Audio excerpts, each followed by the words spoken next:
Hello, everybody, and welcome to Sheboygan A's Baseball at Wildwood Park. My name is Mike Barton, and along with Matt Crowley, we will be bringing you today's game versus the Burlington Barons in a Wisconsin State League doubleheader. Starting pitchers for this first game are Noah Emery for Sheboygan and Burlington manager Jason Bunton. The starting lineups for Burlington and Bunton are Nick Aid at second base. Batting second, Logan Pye at shortstop. Batting third, Brandon Watkins in center field.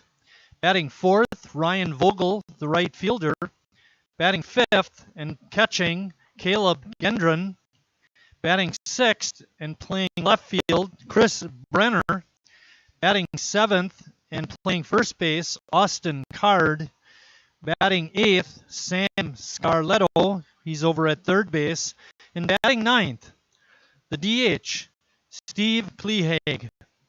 Again, pitching for Burlington will be Jason Bunton. For Sheboygan, defensively, we have Noah Emery pitching, Ethan Scherg catching. Around the infield, we have Jimmy Jurgensen at first. Playing at second base, Jacob Neese. Over at third base, Harry Stelt. And playing shortstop, Joey Pettit. Around the outfield, left to right, we have Mark Warner, T.D. Walker, and Ross Christ. Scherg trotting out to talk to his pitchers, make sure they have the signs correct. Burlington comes in with a 1-0 State League record. They won against the Kenosha Kings 7-5, and so they lead the conference.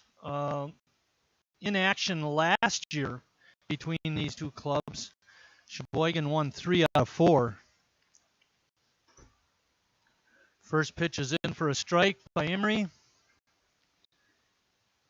Did a good job the last time we saw him. Came in and finished out a couple of games in that play ball tournament last Sunday. Weather report for today. Temperature 60 degrees at game time. The skies are reasonably clear. It's clouded up a little bit from what it was 15 minutes ago. And the winds are light. You can see on your screen the flag barely ruffling out there in center field. Foul tick. Our umpires today behind home plate, a good one, Al Hockmuth. And on the base is another veteran, Phil Ducat. I'm sure we'll be calling their names as the season goes along. They work a lot of baseball games throughout the season.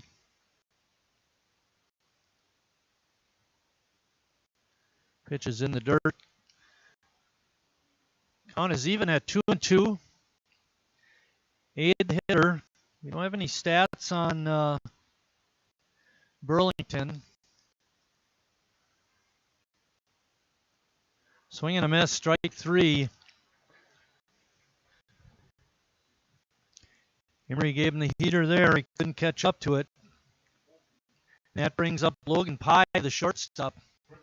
Number 11, Logan Pye.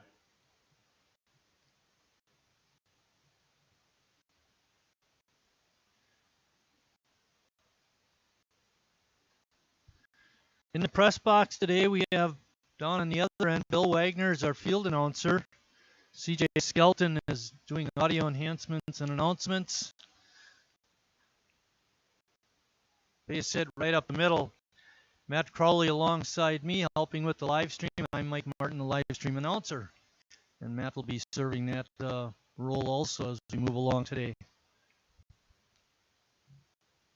So with the one out, runner on first. Stepping up is Brandon Watkins, the center fielder.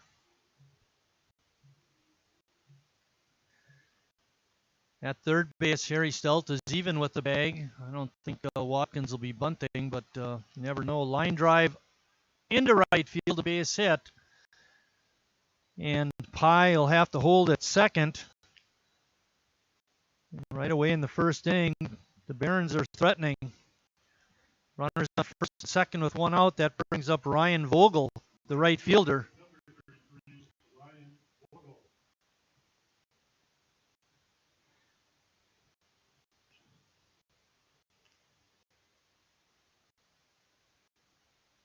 Emery comes set and he's ready to deliver this pitch. And it comes in high, ball one.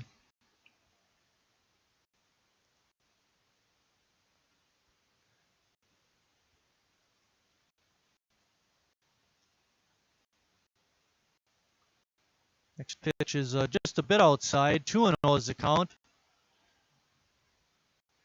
Pye on second, Watkins on first. They both singled.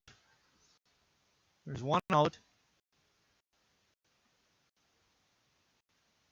That pitch is in there. 2 balls and 1 strike. We have 1 out. We're in the top of the first inning, just getting started. A doubleheader today in Wisconsin State League action.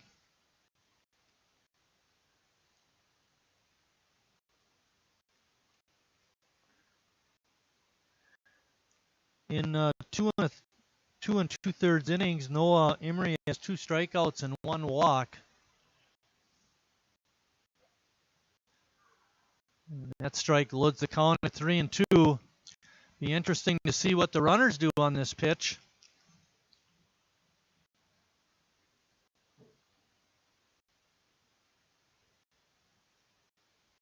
He's going. Line drive, center field, another base hit. That'll bring in Pye. He was on the go on the pitch, and it was easy for him to score. Watkins holds at second. Not a good start for Emery. Number 4, Caleb Gendron up. He's the Barons catcher. So runners remain at first and second, but a run is in.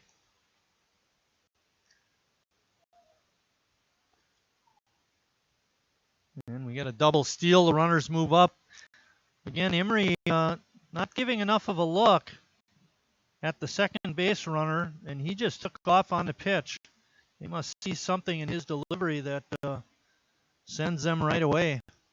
Now we have runners on second and third, and still only 1 out.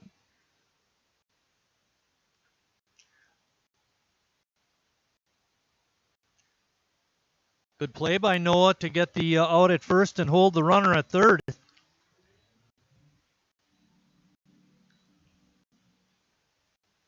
Hey, Matt, did you see that play where Javi Baez had a little bouncer to the first baseman, and he stopped and he ran back to home plate? Oh my God. I don't know what was going on during that play, but it was definitely a non-typical play you would usually see in baseball. Soft liner over Stelt's head. 2 runs are going to score. And a 2-run, 2-out single by Chris Brenner makes it 3-0 Burlington. Boy, Sheboygan's going to have their work cut out. That was a tough break for Sheboygan. A little looper that just got over the head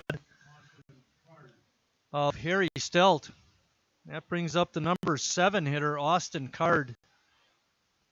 Yeah, that was pretty unusual, that Javi Baez play.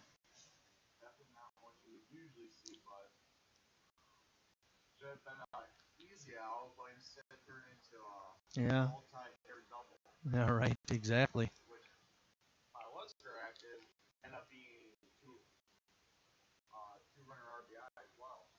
Oh, throw out into right field by Sherg on a pickoff attempt.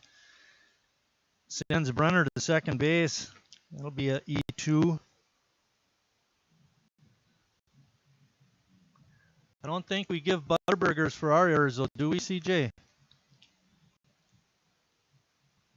That means no.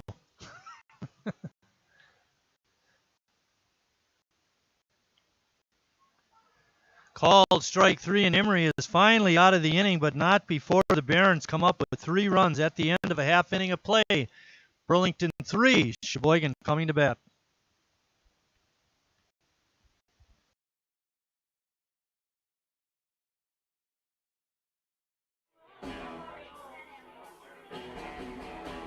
All right, guys, we got teriyaki.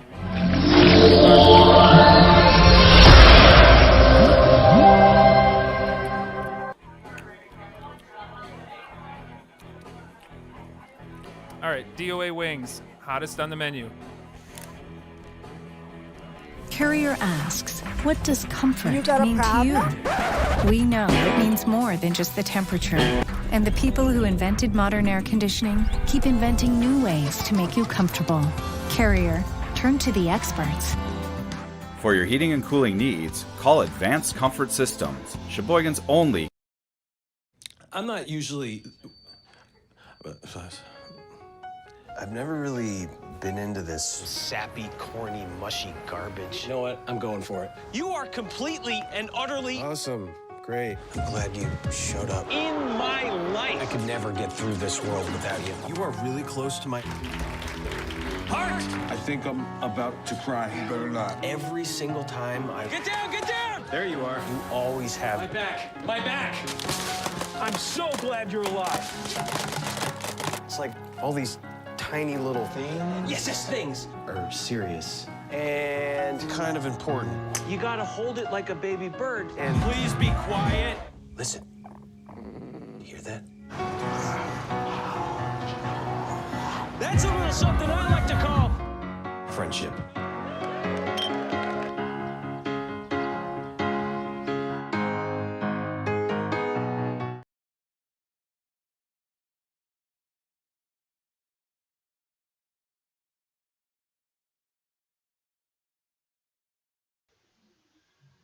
Let's give the defensive lineup for Burlington. They have Card at first, 8 at second, Pye at short, and Sam Scarletto over at third. Around the outfield, it's Brenner in left, Watkins in center, Vogel in right. Gendron is catching, and former Sheboygan A, Jason Bunton, is pitching. The batting order for Sheboygan, coached by Tim Moyer, assisted by Ken Neese. It's Ross Christ leading off in right. Mark Warner is batting second in left. Harry Stelt playing third base is batting third. Jimmy Jurgensen hitting fourth at first base. Jacob Neese is at second, batting fifth. Batting sixth is T.D. Walker in center. Cooper Gussie is the DH. Line drive by Christ, base hit. Good start for Sheboygan. Gussie is batting seventh. Batting eighth is the catcher, Ethan Scherg. And batting ninth, the shortstop, Joey Pettit. That brings up Mark Warner. Warner in the young season is hitting an even 200. He's 2 for 10. Drawing a walk. Got a pretty good eye. Bunton's pitch is on the inside corner for strike one.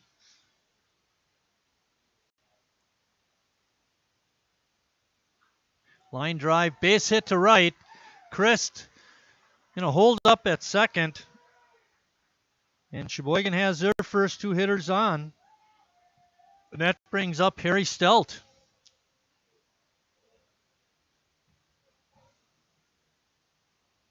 Third baseman, number 19, Harry Stelt.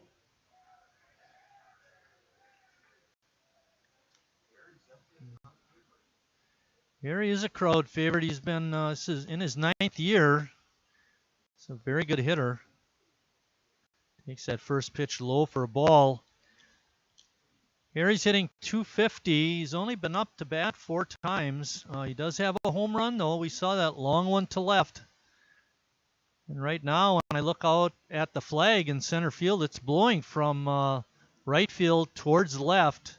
So anything up in the air is going to get a little bit of a boost. Line ball hit towering and long and out of the park, but foul. Oh my. Bunton is not fooling him here so far.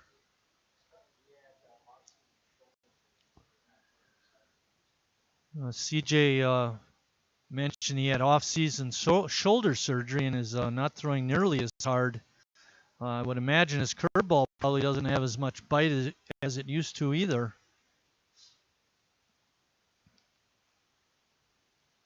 Two balls and 2 strikes to Harry. Ball is foul right at home plate. Bunton, a tall left-hander. Like I mentioned, he used to pitch for Sheboygan.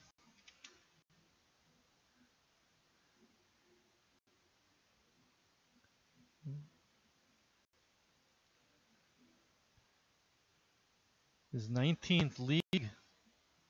Bunton, his 19th state league season. Wow. Another ball foul.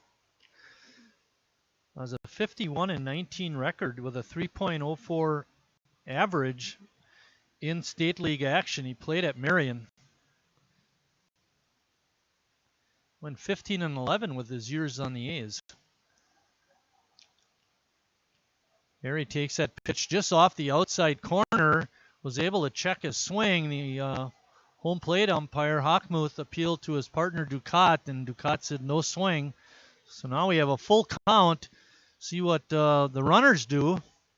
They're going to run on the pitch or hold.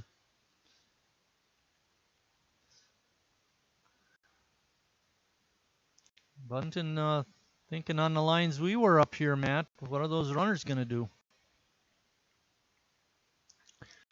There's a fly ball out to short right, dropping. Making the catch was the right fielder on a nice running catch, Vogel. And that retires Harry Stelt.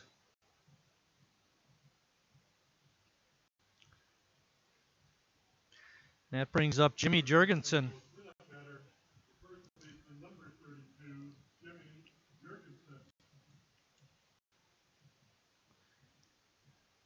Jimmy seeing his first action with Sheboygan. Wasn't able to make the last weekend games.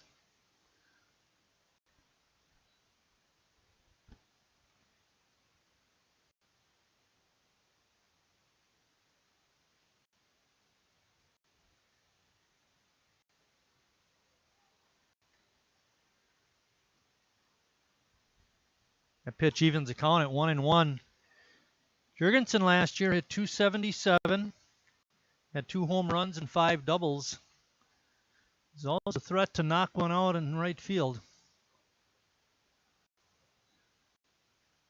Breaking ball in the strike zone, 1 ball and 2 strikes. Christ is on at second. Warner's on at first. There's 1 out. Burlington on top, 3-0. Jurgensen swings and misses, strike 3. That leads it up to Jacob Neese.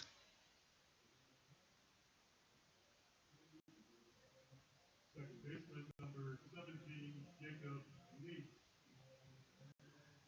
He's hitting an even 200 on the young season. He's 1 for 2. Pardon me, he's 1 for 10, hitting an even 100. That 2 that I was looking at was his RBIs. Yeah, yes. There's a drive to right, but measuring it out in right field is Brenner, and he makes the catch, and that ends the Sheboygan threat in the first. After 1 full inning of play, Burlington 3, Sheboygan nothing.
All right, guys, we got Terry.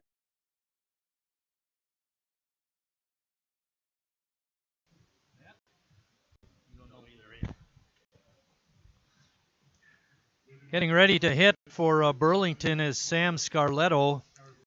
He's the third baseman. He was one of the two batters that did not appear in the first inning. Emery winds and delivers. That first pitch is outside.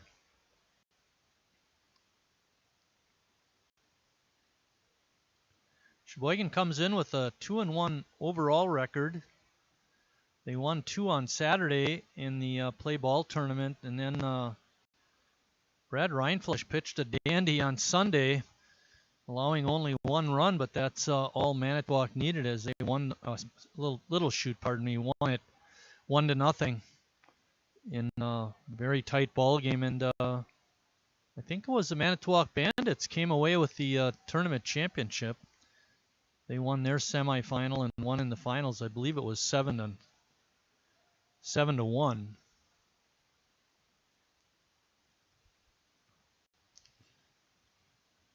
So Burlington comes in 1-0, Sheboygan 2-1. Ball is fouled straight back. Infield is deep at all 4 positions. The outfield is straight away. Emery winds and delivers. Breaking ball. Coming up empty is Scarletto. Emery started the first inning with a strikeout too, only to allow 3 runs after that. Hopefully he has a little more success this inning. Designated hitter, number 15, Steve Steve Clehag. Clehag, the DH, is up. He's the number 9 batter in the Burlington order. Little tapper tried to check his swing and did, but tapped the ball right to Emery for an easy 1-3 putout. 2 outs in the second inning. Nick Ade, the leadoff hitter, is up. Number 28, Nick Ade.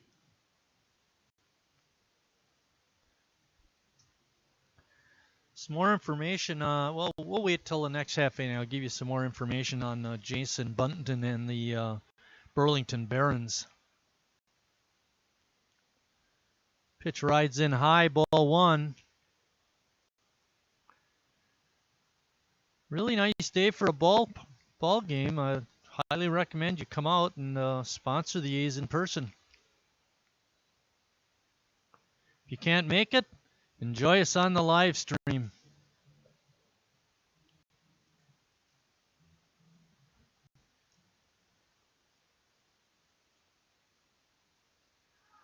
Pitch just nicks the outside corner, makes the count 1-2 strikes. There are 2 outs. Emery, a quick worker. Ade asking for time, let himself get set in the box. Let's see if it makes a difference. Taps one to short. Pettit. And it's safe. Throw got away. I don't think the throw would have beat him anyway. Pettit took a couple of crow hops before he released the ball. You got to get rid of it a little quicker than that.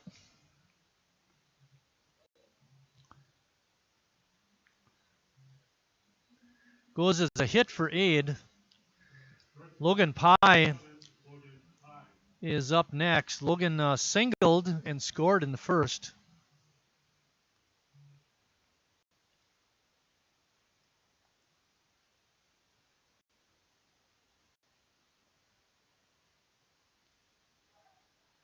Off and running on the pitch. And easy stolen base for Ade.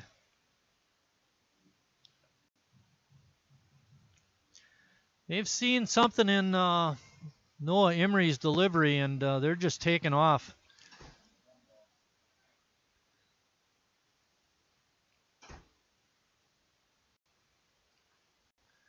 Emery did a little bit of a slide step that time, didn't lift his front leg up very high, and did a much better job at checking the runner at second base.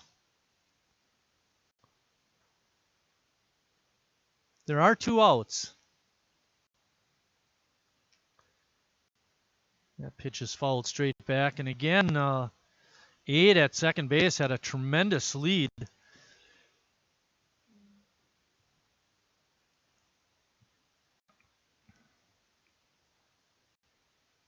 One ball and two strikes. Sure, a great job of blocking the ball at home plate. Kept Aid at second, but that evens the count at 2-2.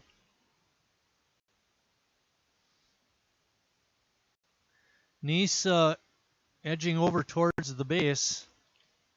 Again, that ball in the dirt and allows Aid to move to third on the wild pitch.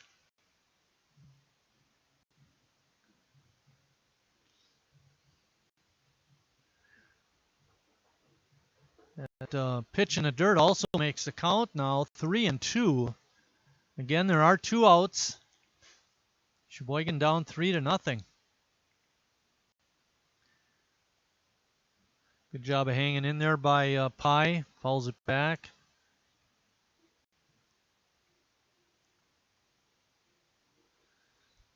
Sheboygan's next game after this doubleheader will be on Wednesday night when they make up their game with Kenosha that was rained out last week. Kewaskum. What did I say? Kewaskum. High draws the walk. Did a good job of battling up there, fighting off some pitches. That brings up Brandon Watkins. Watkins also singled and scored in the first. Be interesting to see how long it takes Pye to take off for second base. Not that pitch. And Watkins couldn't check his swing.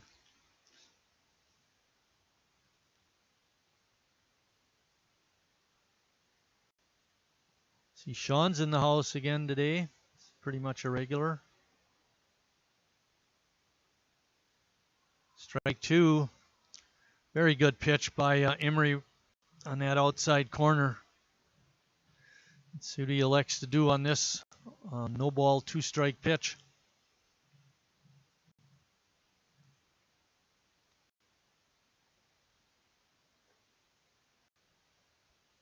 Pye still at first.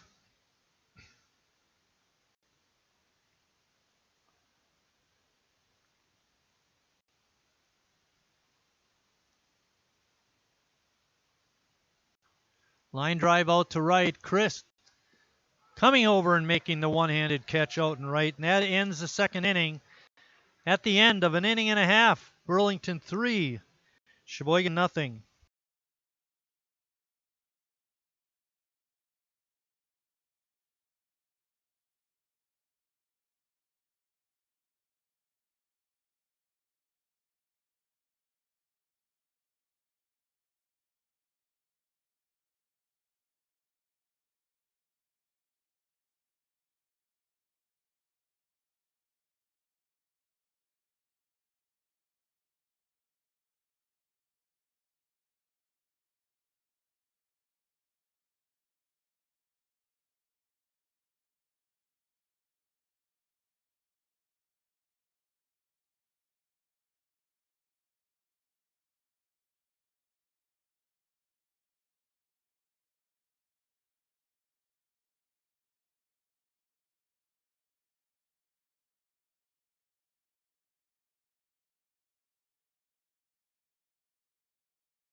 T.D. Walker will lead off the second inning for Sheboygan. Talking about Bunton, the Burlington pitcher, former Sheboygan A's player, Bunton is in his 19th season of state league play. He's 51-19 with a 3.04 earned run average, and he has 576 strikeouts in just over 600 innings. We mentioned he went to Marion. In his years with Sheboygan, he was 15-11, 4 seasons with us. And then he took a job in Kenosha and played 14 seasons with the Kenosha Kings. Little tapper over the mound. And an infield hit for T.D. Walker.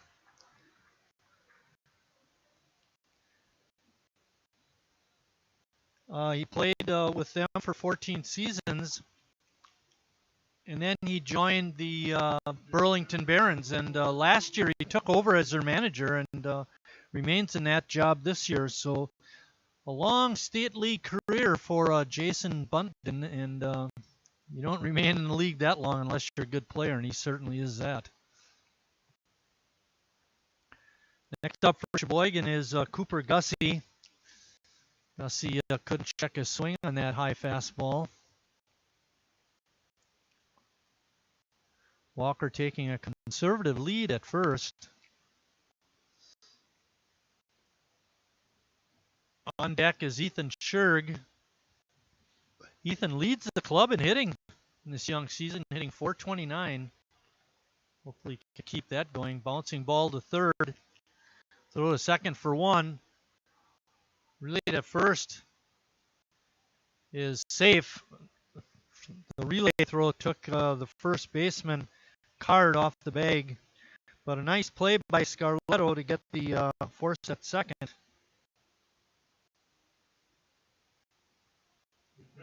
Number 43, Ethan Scherg. That brings up Ethan Scherg.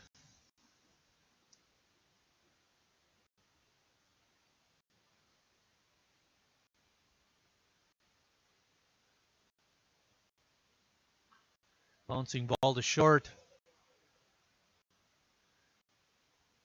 Again, good throw around the diamond, but not in time. Scherg with good speed, able to beat it out.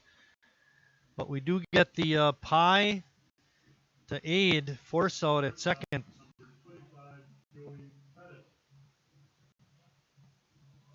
That brings up the number 9 hitter, Joey Pettit.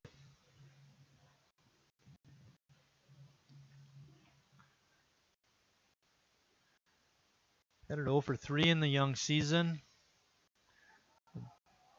Gendron lets that pitch get by him, and that sends Scherg down to second on the pass ball.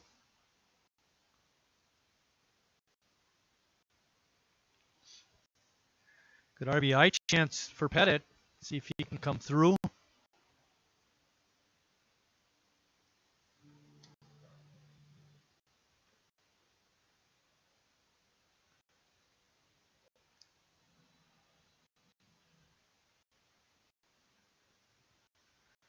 Bunton taking his time on the mound.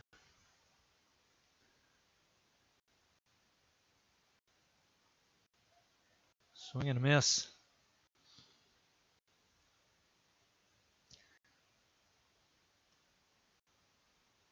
One and one the count. Pettit. Bouncing ball on the infield. Scarletto throws across. His throw is wide. Gets by the first baseman. And Sheboygan's got a run. And moving over to second base on the air is Joey Pettit. Gives Scarletto a two-base error, allowing Pettit to get the second and the run to score.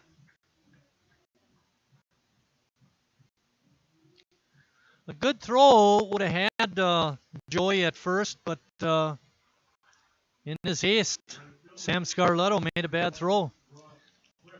And that gives Ross Christ, his MVP from last season, a great chance to drive in a run.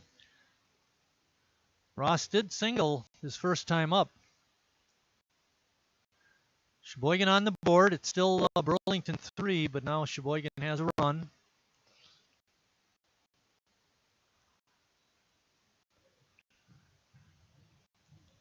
That strike evens the count at 1 and 1. Pettit on at second. Line drive right up the middle into center field. Chris hit that ball really hard. And Sheboygan has 2 runs. They're back in the ball game. Not that they were ever out of it, but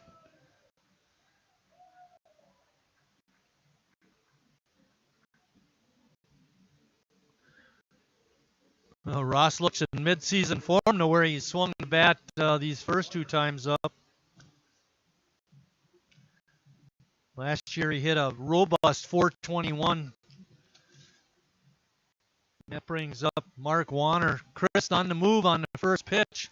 Pop up on the infield. Calling it and making the catch was Aid, and that ends the Sheboygan second. But at the end, the 2 complete. Burlington 3, Sheboygan 2.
Keep in mind that Burlington had various teams that Sheboygan played over the years, but against the current Burlington Barons, Sheboygan is a robust 26-3.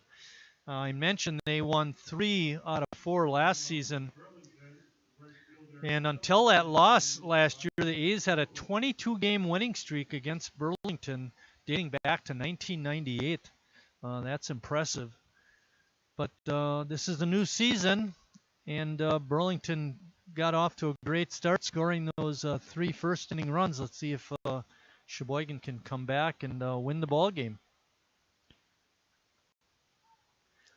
Pop-up. It's drifting in foul territory. Harry got a glove on it, but couldn't get himself well positioned to make the catch. Goes as a foul ball.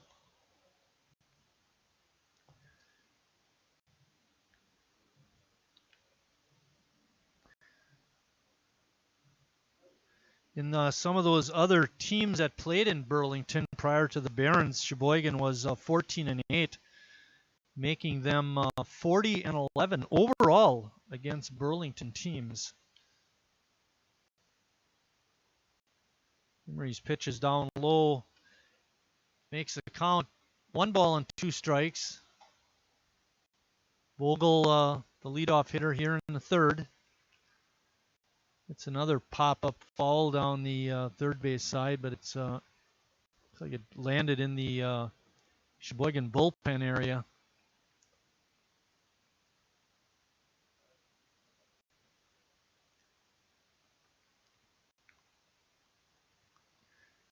Another breaking ball is popped up foul down the left field side.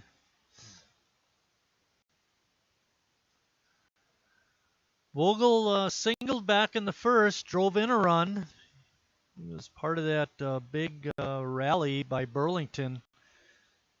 The leadoff hitter struck out, and then the next 3 hitters got singles. Aid was the third one, collected the RBI. Spraying the ball all over the field is Aid. That one goes foul down the right field side.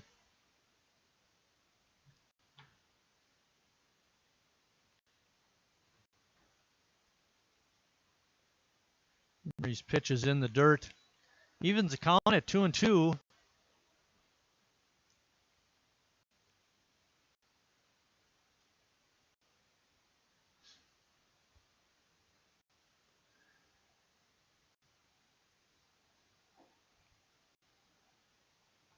Breaking ball is tapped down the third base side. Third base coach wouldn't pick it up, makes Harry pick it up. Harry gives him the ball.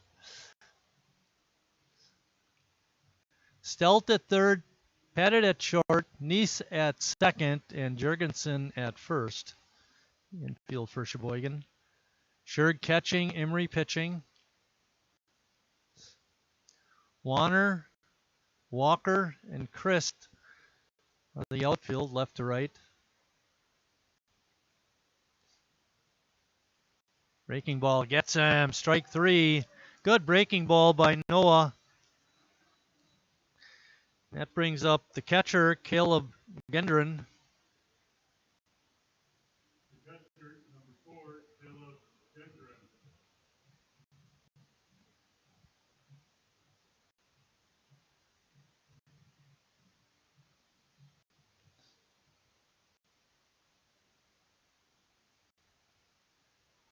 Gendron takes a breaking ball for a strike. Caleb hit a little tapper to Emery, who underhand tossed to Jurgensen at first for the out.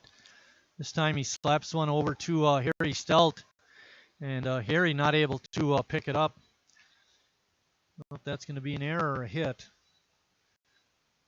Base hit, Gendron on at first. 6 base hit already by Burlington. We're not even through 3 innings. 37, Christian Brenner up.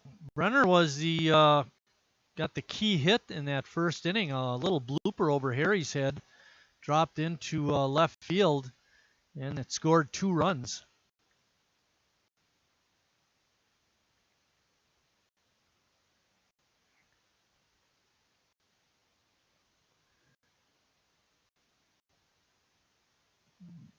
Taking a short lead over at first is Gendron.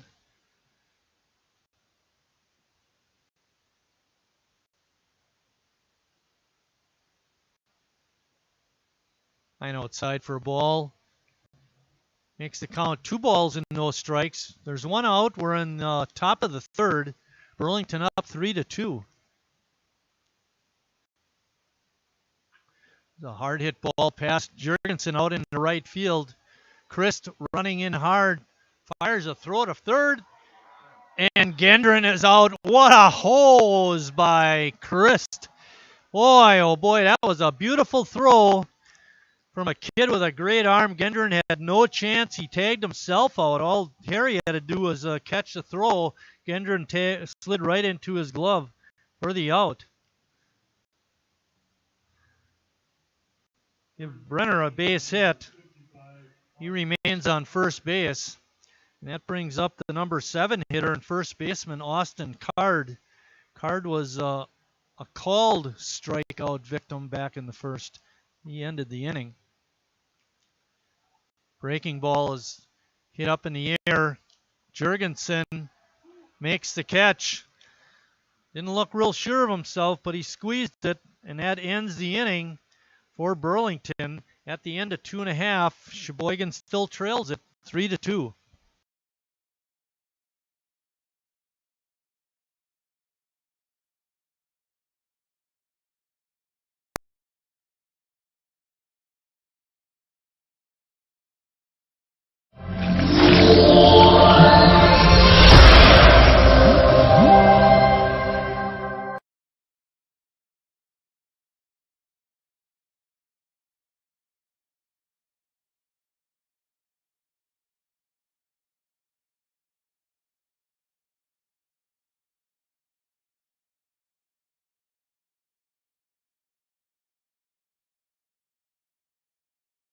Carrier asks, what does comfort mean to you?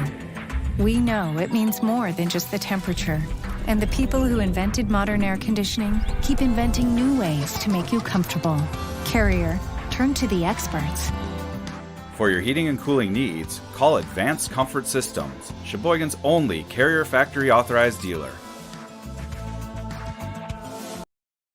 I'm not usually...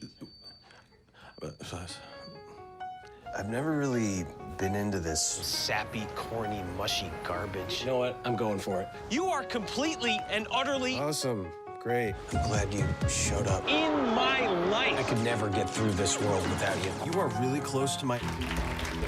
Heart! I think I'm about to cry. You better not. Every single time I... Get down, get down! There you are. You always have... My back, my back. I'm so glad you're alive. It's like all these tiny little things... Yes, things. ...are serious and kind of important. You gotta hold it like a baby bird. And... Please be quiet. Listen. Leading off the third inning for Sheboygan is Harry Stelt.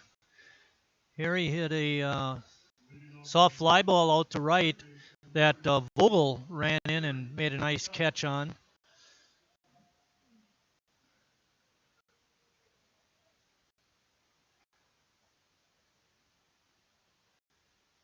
Bunton's first pitch is in for a strike.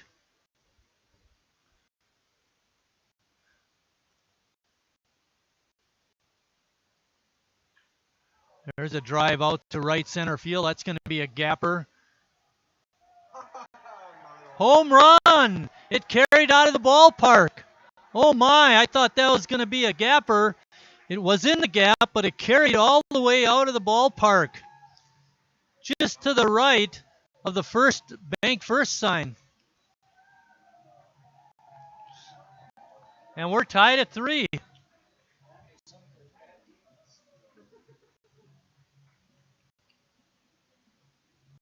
Harry with his second home run of the year. And that brings up Jurgensen.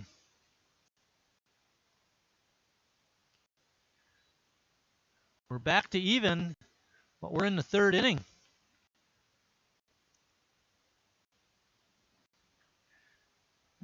Slow roller. And Ade's throw over to first is in time to get Jurgensen. Crowd goes silent on that ground out. Brings up Jacob Neese, who hit the ball hard, but was caught by the left fielder, Brenner.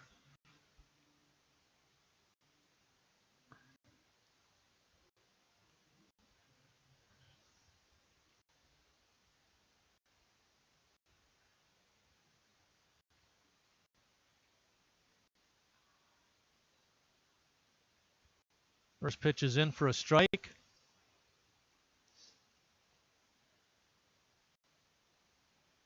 Jacob with a healthy cut, but came up empty. He's down. No balls and 2 strikes. Let's see what Bunton tries to do with Jacob. Slow roller out to 8 at second, and again he makes the play for the 4-3 putout. And with 2 outs and a run in the third, that brings up T.D. Walker.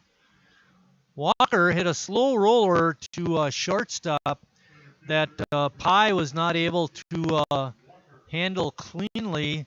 Would have been questionable whether he would have got him at first anyway. So Walker was credited with an infield hit.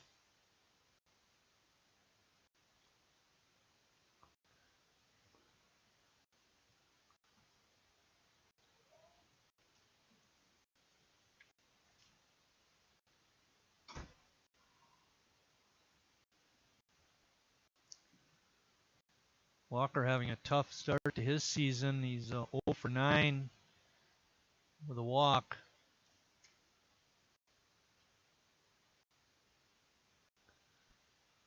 Count is 1 ball and 2 strikes.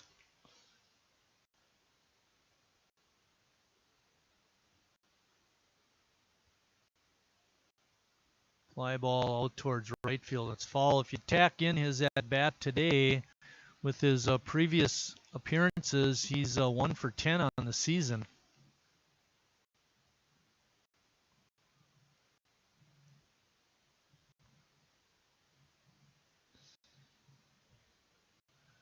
We're all set to go now. It's all tied up 3-3.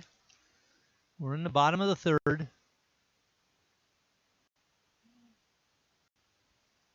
Another ball hit foul. 1 ball and 2 strikes. Walker battling hard up there, trying to get on. Waiting on deck is Cooper Gussie. Line drive out to center field. Caught by Nick Aid on a great running catch. So he has a part in all three of the outs. But Sheboygan scores on a Harry Stelt home run, and we're all tied up for 3 complete. It's 3-3.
Sam Scarletto is going to lead off the top of the fourth for Burlington.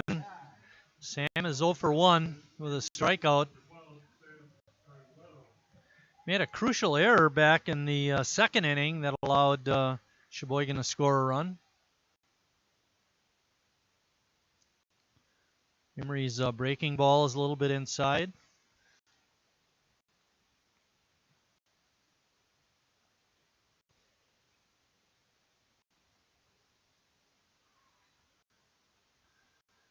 Sure, he's got to work on his throws back to the pitcher. Sometimes the way catchers throw back to pitchers, they don't need to warm up between innings.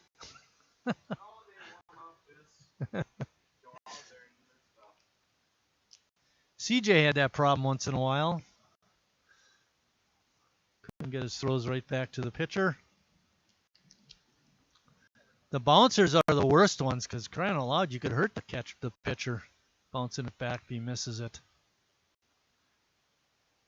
Late call, but a good one. Scarletto took that pitch and was called out on strikes. And that brings up the DH, Steve Klehag is up. Steve hit a check swing bouncer right back to Emery that he threw to first for the out.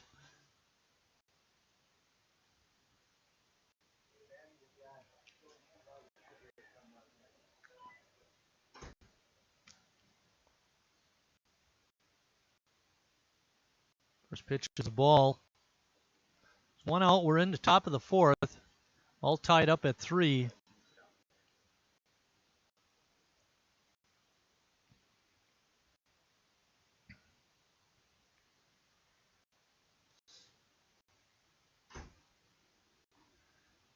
Pitch rides up high, makes the count. 2 balls and 1 strike. We're in the fourth inning. There's 1 out. We're all tied up 3-3.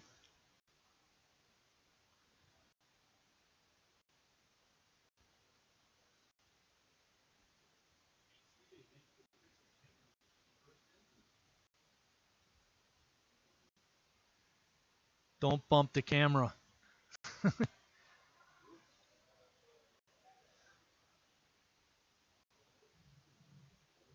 Klehag thought he had ball 4, but Al Hockmuth didn't see it that way. Full count pitch. Swing and a miss. Strike 3.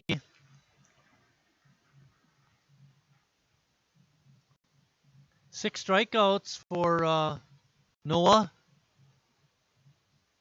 Second baseman number 28, Nick Aid.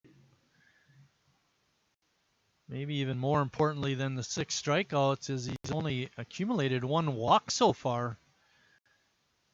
Showing good control. Top second inning. Pitch just outside, off the outside corner. One thing, and I guess you got to give Burlington a little credit for it. They have 7 hits already, all singles. Line drive into the gap. I think I might have spoken too soon. Christ picks it up and throws off the bag a little bit, and in with the stand-up double is Nick Aid. Put the blame on the announcer for that double.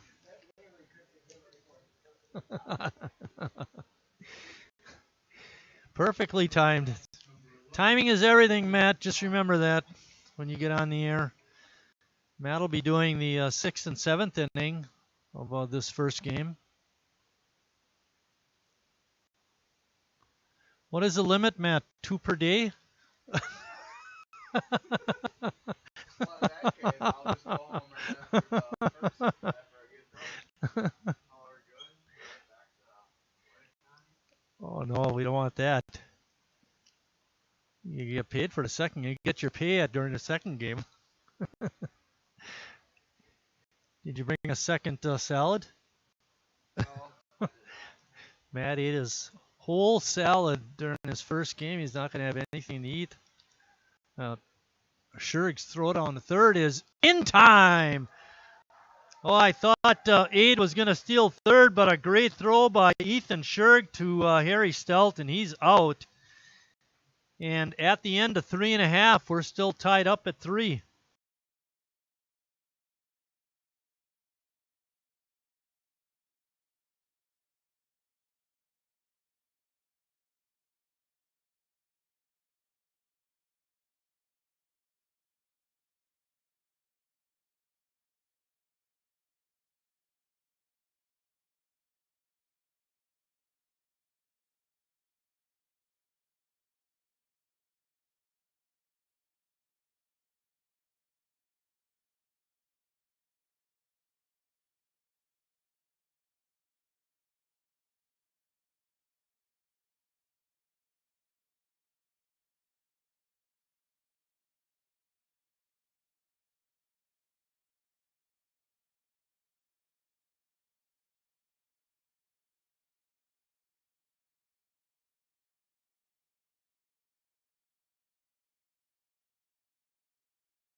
All right, guys, we got teriyaki, honey barbecue, and mild.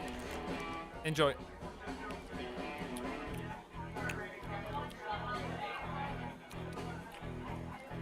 All right, DOA wings, hottest on the menu.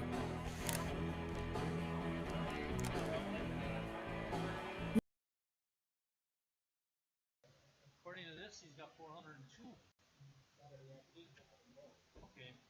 Leading off with the A's, designated hitter number 4, Cooper Gussie. Leading off the 4th inning for Sheboygan is Cooper Gussie.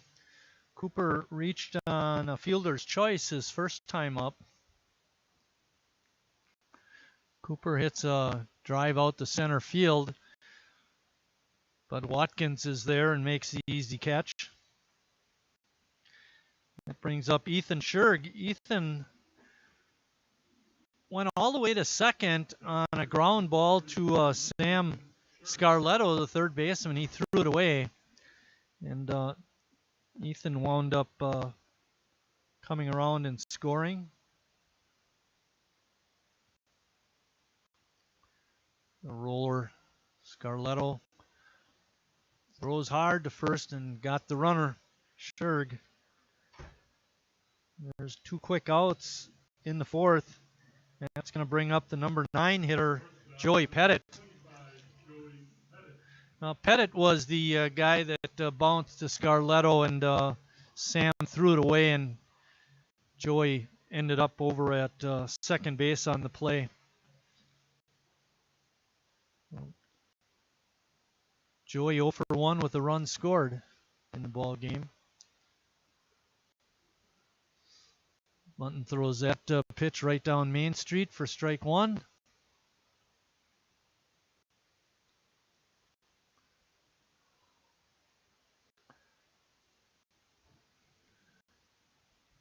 Pettit down on the count now. No balls and 2 strikes.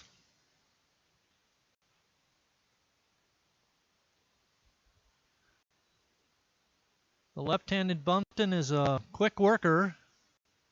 We like that. Emery is too, for that matter. Joey fouls that one back.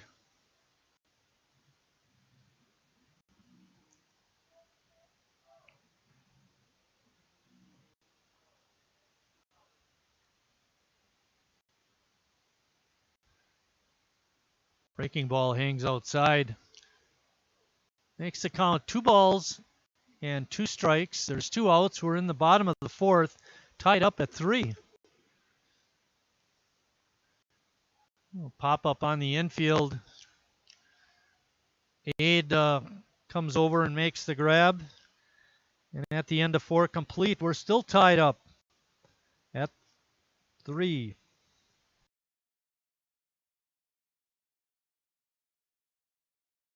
I'm not usually... I've never really been into this sappy, corny, mushy garbage. You know what? I'm going for it. You are completely and utterly Awesome. Great. I'm glad you showed up. in my life. I could never get through this world without you. You are really close to my... Heart! I think I'm about to cry. You better not. Every single time I... Get down, get down! There you are. You always have... My back, my back. I'm so glad you're alive.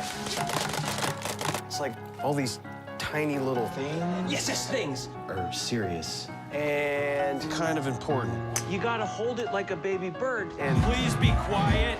Listen. You hear that? That's a little something I like to call Friendship.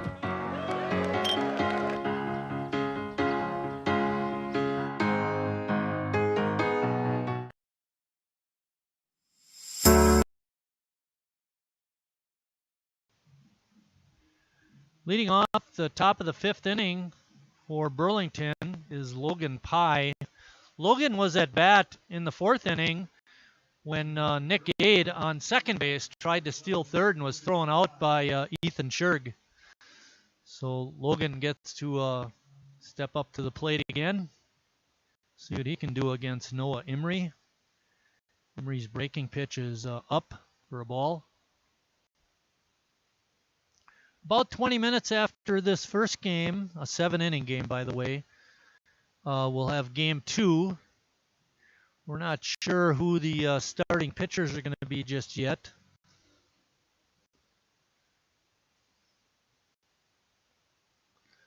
Eric Schmitz is in the house and ready to go, so it'd be great to see him chucking for Sheboygan in game 2. But let's get this one first.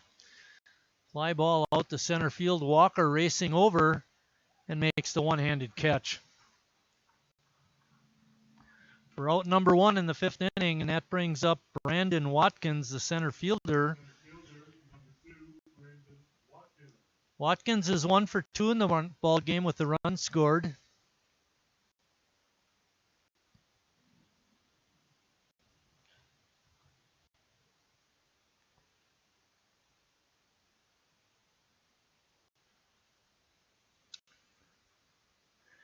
Emery, a big kid. He goes 6'5", 220. He's from Hubertus.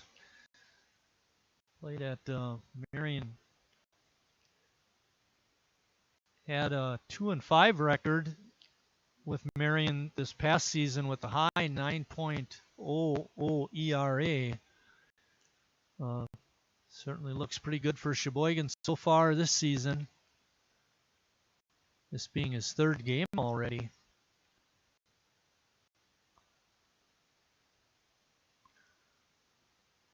Count is 2 balls and 1 strike. We have 1 out in the 5th. Ryan Vogel, the Barons right fielder, is waiting on deck.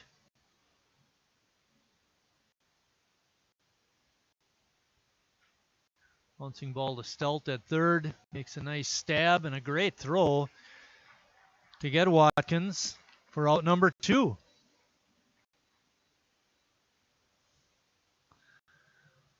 As Vogel steps into the box, he's 1 for 2 in the ball game with an RBI. He's also scored a run.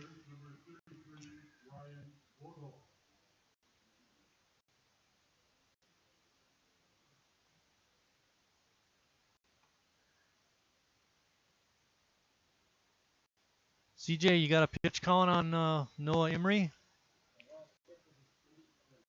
So 83rd pitch for Noah.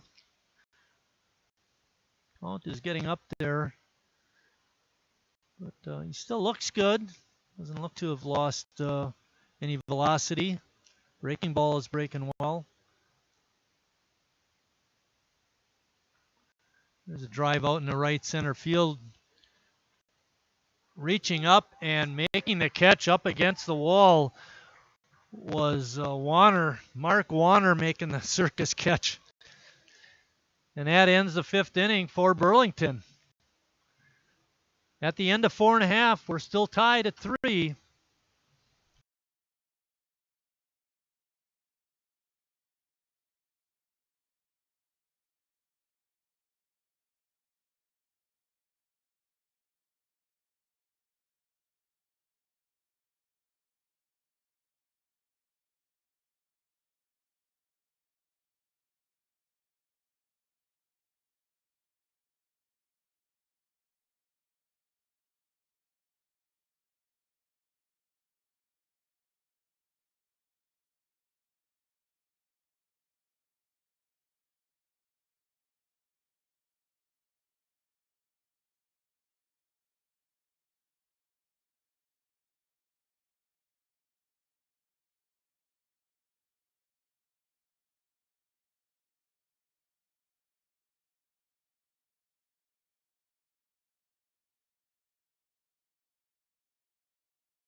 All right, guys, we got teriyaki, honey barbecue, and mild.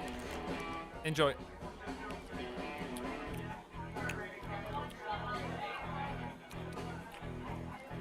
All right, DOA wings, hottest on the menu. You got a problem?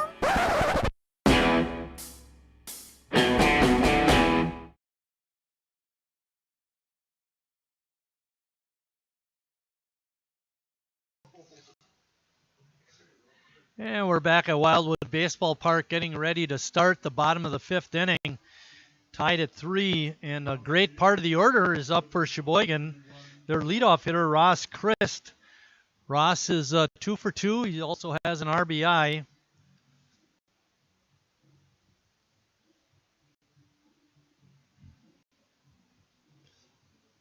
Bunton's still on the mound for Burlington.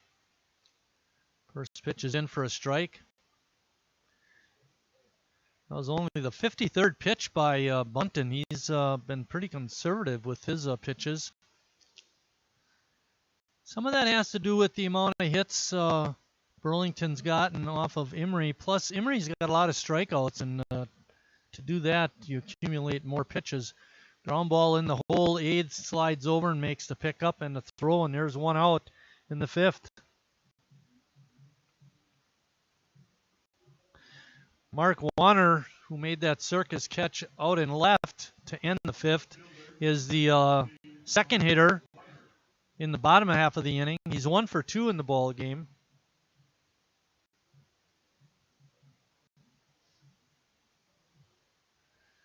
Infield is deep for Burlington, and the outfield straight away. That first pitch is in for a strike.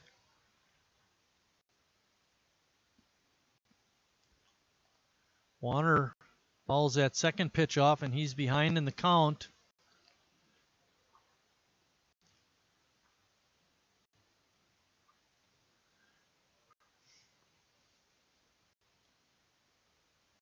Swing and a miss, gets by. Warner has a chance. Gendron's throw takes the first baseman off the bag. And Warner is safe at first on a strikeout and a pass ball.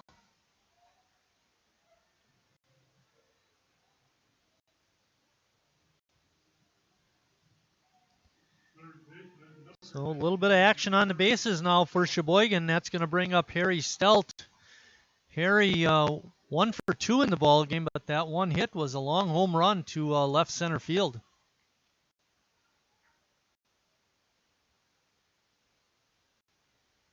First pitch rides up high. Warner not getting a real big lead over at first base.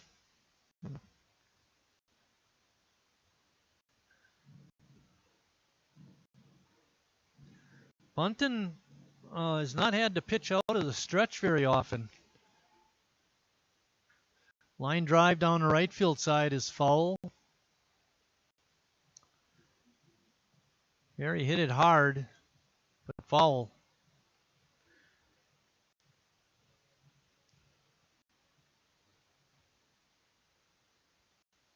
Pickoff move, and they've got Warner picked off the bag, but Warner's going to slide in safe with a stolen base. Yeah. Great move by Bunton. And the first baseman, Carr, just made a terrible throw to second. Try and get this to get Warner, and Warner was able to slide under that high throw. So 2 balls and 1 strike. Runner on second now for Sheboygan. There's a drive out to right center field. It drops it. It's going to be a base hit, and Warner heads over to third base. Great effort out there in left field by Christian Brenner, but he was not able to come up with it, and Harry has his second hit of the ball game. And Sheboygan's got a runner on third with only 1 out. First baseman number 32, Jimmy Jurgensen is up next. Jimmy was a strikeout victim in the first and hit a soft ground ball to second base in the third. Advantage Bunton on this, a left-handed pitcher against a left-handed hitter. See what Jimmy can do. Stelt taking a short lead at first. First pitch is low for ball 1. Critical part of the ball game. We're in the bottom of the 5th. All tied up at 3. Sheboygan with an opportunity to take their first lead of the ball game. Harry, you could call it running, but, well, let's put it this way. He made it to second base. And we're going to call it defensive indifference. No stolen base on that. And now the infield moves in, and they're going to walk Jurgensen intentionally.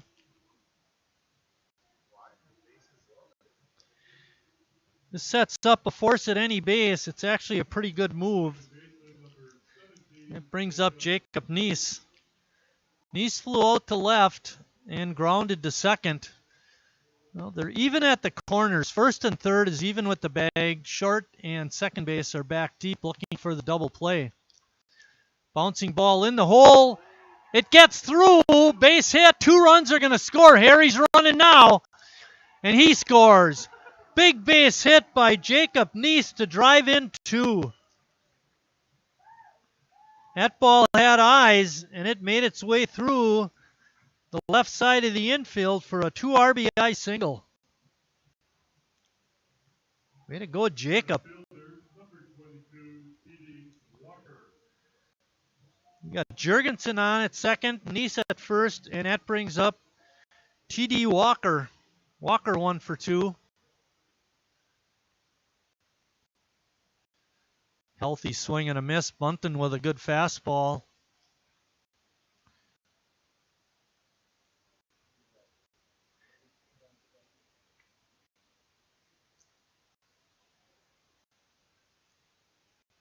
Pitch is outside for a ball.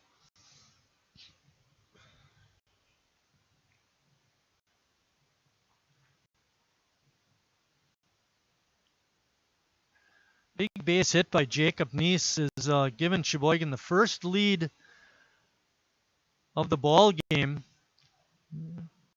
Burlington jumped out to a 3-0 lead in the first inning, and Sheboygan has been battling back ever since. They tied it in the third on a long home run by Harry Stout, and now they've taken the lead on a 2 RBI single by Jacob Neese. There's a long fly ball out in the left field. Brenner coming over, but can't get there in time. It bounces in foul territory. That would have been a hard catch to make, Matt, because it was right up against the fence. He'd have gone tumbling over. That's one thing you gotta be careful of, is because if you don't pay attention, which happens to the best of us, you'll go feet overhead just like that. You won't be having a very good day after that. That's right. Full tick at home plate. Plus, I noticed during the national anthem, Burlington has 10 players, so they do have one sub.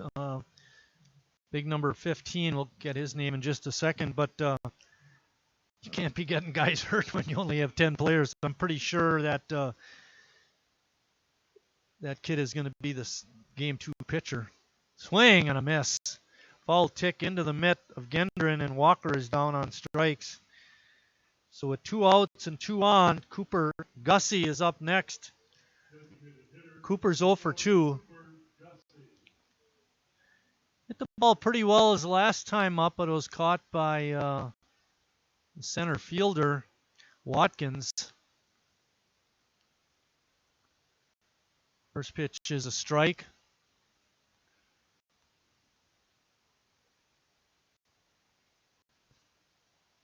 The pitch looked outside. Gussie swung at it and missed it.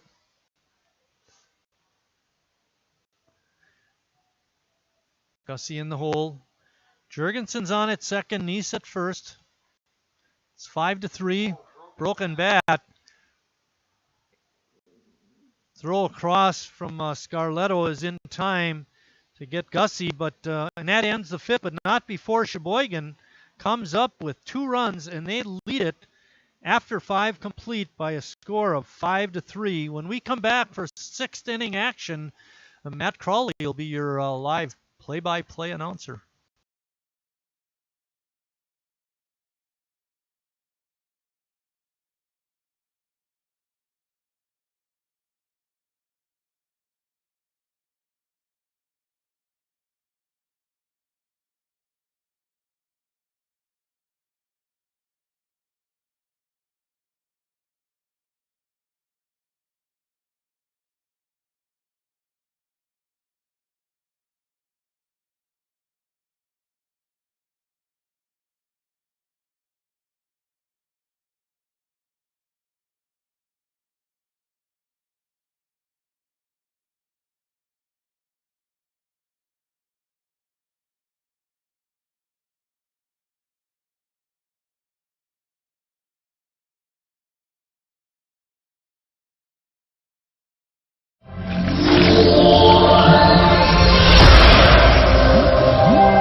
Carrier asks, what does comfort mean to you?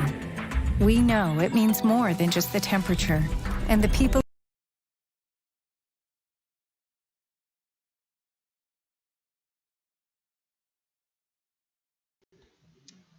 Welcome back to the top of the 6th inning here. Matt Crawley here.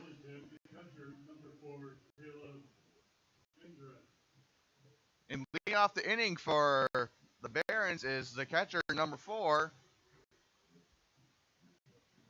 Caleb Gendron. Caleb is 1 for 2 on the day and looking to make it at least 1-3 for the Barons. First pitch, swing and a miss, counts 0-1. And one thing that Mike didn't mention is actually the league itself, in that it's a 7-team league which consists of the 2 teams today, which is Burlington and the Sheboygan A's, and then Kenosha, and then West Allis, which we saw in the play ball tournament, and ball just flew up third baseline, caught by Harry Stelt, 1 out. Harry had another one of those earlier in the game and just dropped right out of his hands earlier, but makes up for it now. Now batting now for the Barons is Christian Brenner, number 37.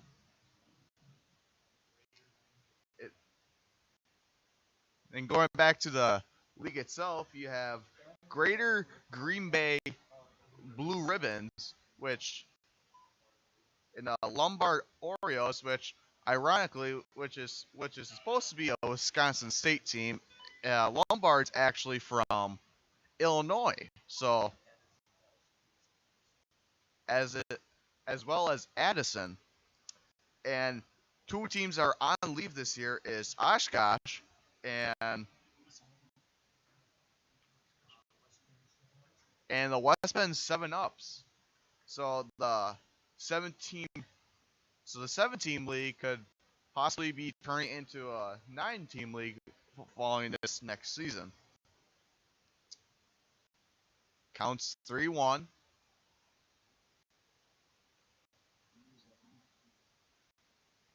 The count is thought he had ball 4, calls it a strike, full count, and CJ just said that he is at 94 pitches, for Emery.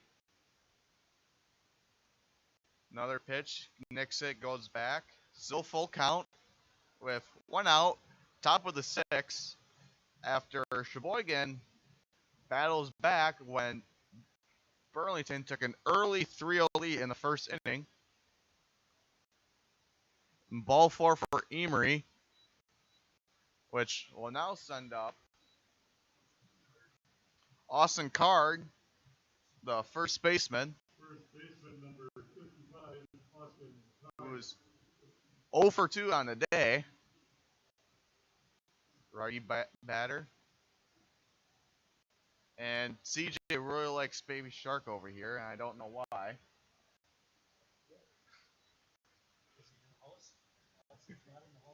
First pitch for Austin is strike. 0-1's the count. Emery winds up. Hot wild pitch almost hits Austin. Definitely a ball. If you were to swing at that, I don't know what would be your choice. Manager comes out, talk to Emery. Tim Boyer.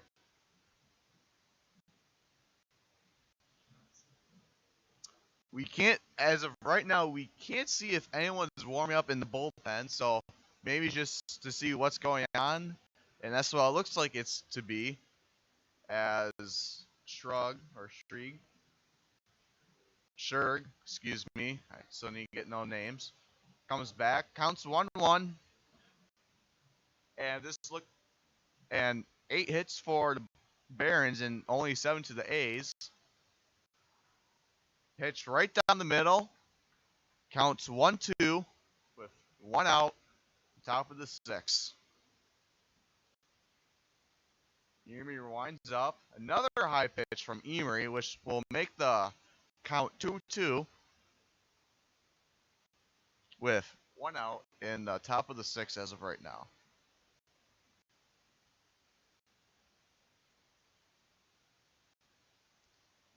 Ball goes into the dirt. Nice save by Shrieg. Oh my gosh. By Scherg. Got it. Full count at the plate. Winds up. Ball 4. Checks his swing. Doesn't check his swing. Now, manager Tim Moyer, comes out for Emery. And it looks like he is now leaving the mound and Davis Wilson will be taking the mound as Emery has did a phenomenal job on the day for the A's with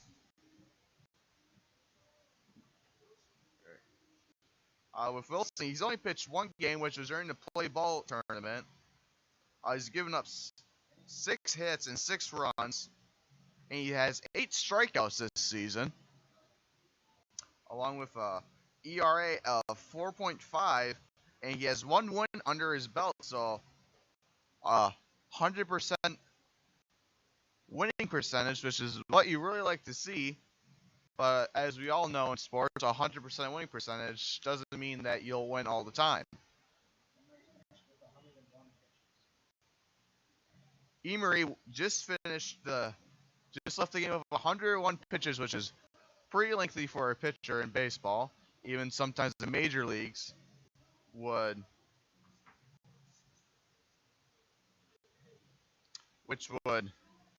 even major leagues is very lengthy for a pitcher.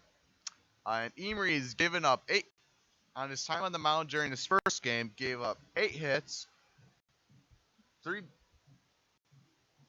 walks, 6, and he struck out 6, and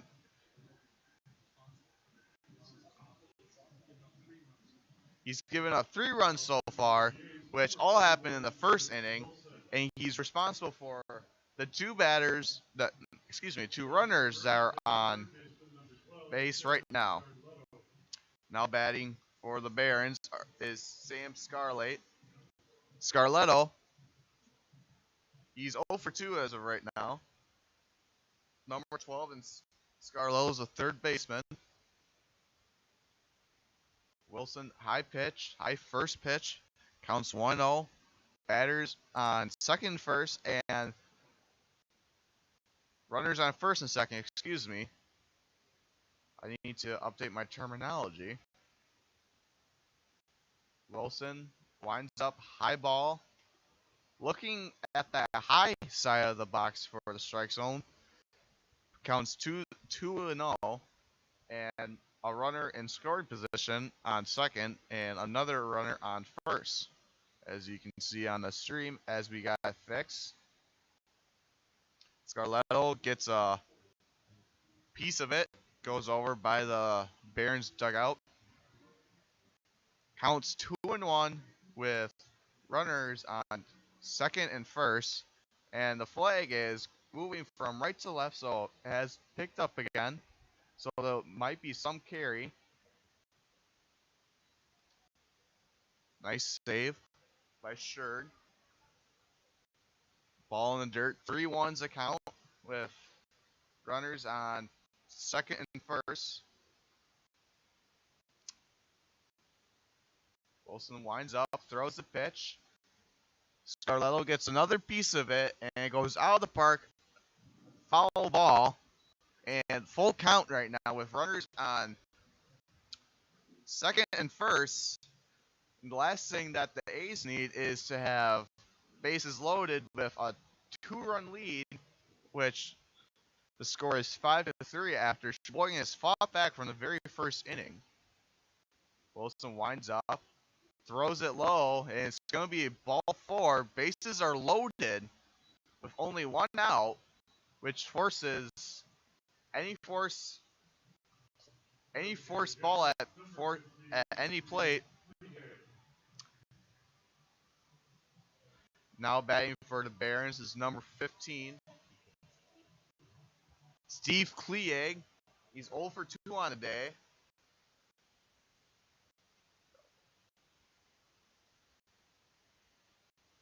Wilson winds up, throws an absolute beauty down the middle, strike 1.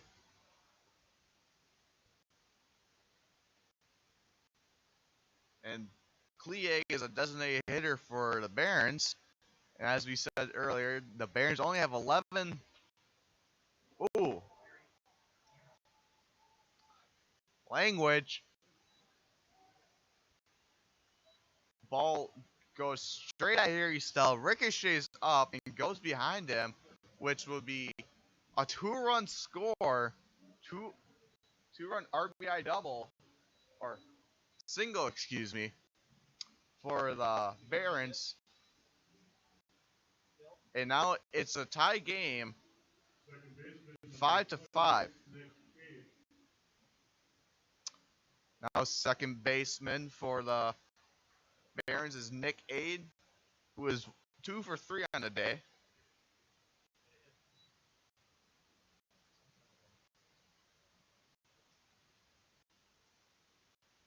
Another air for Henry Stelf on the day. Wilson checks back at second, throws a pitch. Outside on that painted line, it's called for a strike, so it counts 1-1. Runners on first and second.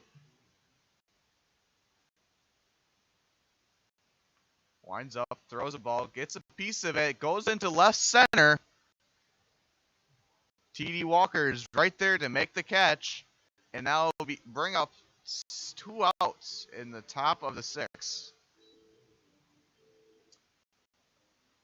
Now, shortstop for, now batting second for the Barons is Logan Pye, who is the shortstop, and who is 1 for 2 on the day with a walk in the second inning. One of the few batters that kicked off Burlington's early lead in the very first inning. Nice breaking ball in the strike zone for Wilson. Counts 0-1 with 2 outs and still runners on first and second. Wilson looks back at second with a lead and throws, swinging, ticked ball. Sure got hit, so he's walking that off. 0-2 with 2 outs. Could end it. Could end the inning here with just one more pitch. Sheboygan has been out there for quite some time now, and they need to get back on the offensive side and stop playing the defensive side as soon as possible so that they can win this game. Sturg's now all right. Play is resuming. Wilson looks back at second. Throws the pitch. Swing and a miss, and 3 outs.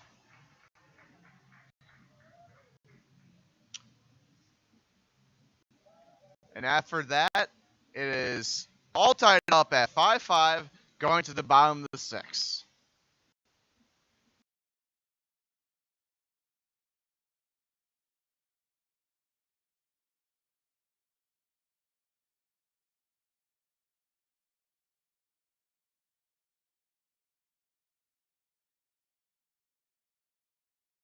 I'm not usually... I've never really been into this sappy, corny, mushy garbage. You know what? I'm going for it. You are completely and utterly Awesome. Great. I'm glad you showed up. in my life. I could never get through this world without you. You are really close to my... Heart! I think I'm about to cry. You better not. Every single time I... Get down, get down! There you are. You always have... My back, my back. I'm so glad you're alive.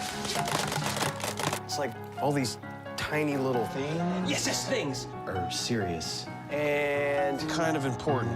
You gotta hold it like a baby bird. And... Please be quiet. Listen. You hear that? That's a little something I like to call Friendship.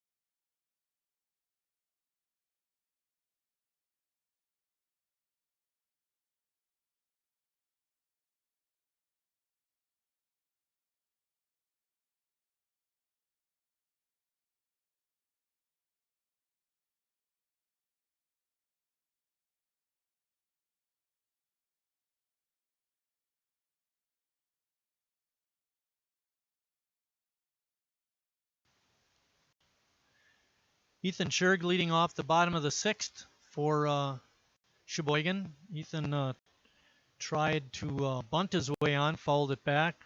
So no balls, 1 strike. Bouncing ball right to Scarletto. Makes a true throw that time to get Ethan. 1 out in the bottom of the 6th. Brings up Joey Pettit. Joey is 0 for 2.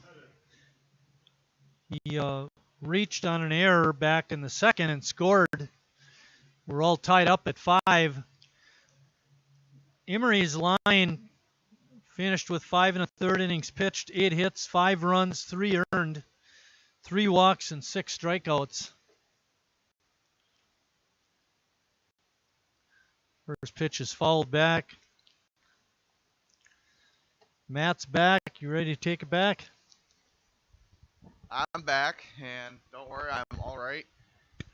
Just when you drink lots of water to stay hydrated on these days, you'll have to get into some emergencies. 0-2 is the count, and excuse me. And Joey Pettit's up to bat to lead off the bottom of the 6th.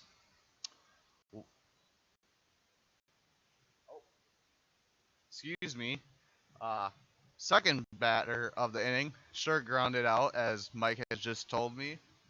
Wild pitch goes behind the pitcher. Counts 1-2. Button winds up, throws sidearm, and goes outside and goes behind the catcher again. Was Caleb Gendum. So now the count is now 2-2, and Button winds up, throws it, hits inside, goes right over the third baseman, and it will be a base hit for Pettit. Now batting for the A's is at the top of their lineup, number 31, Ross Chris. Number 31, Ross Chris.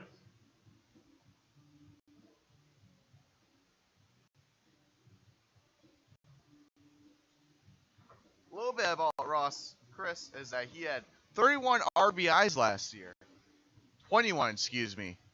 21 RBIs last year. 9 stolen bases, so he is a speedster. And he led the club with 10 doubles, so he is a doubles monster. Along with 2 triples, so this guy can hit and run. And he's 2 for 3 on the day. Button winds up, and he bunts, goes down, spins around, and gets him out at first, advancing Pettit to second. Now 2 outs in the bottom of the 6th. Now batting for the A's, number 18, left fielder Mark Warner. And Warner is 1 for 3 on the day.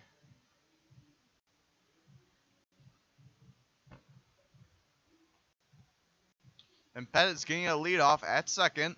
Second baseman comes over. Button now looks back, winds up, throws the pitch just outside, and it'll be a ball 1 on Warner.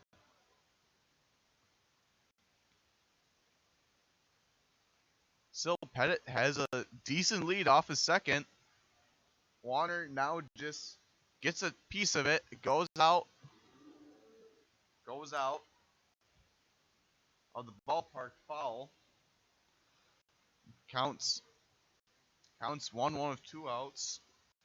He's from Michelle, Illinois. He went to Washburn University, and now he rips one into left center and is caught for the 3rd out of the inning, which will put the A's back in the defensive mode as we go into the last inning, and now tied at 5-5. We'll be right back.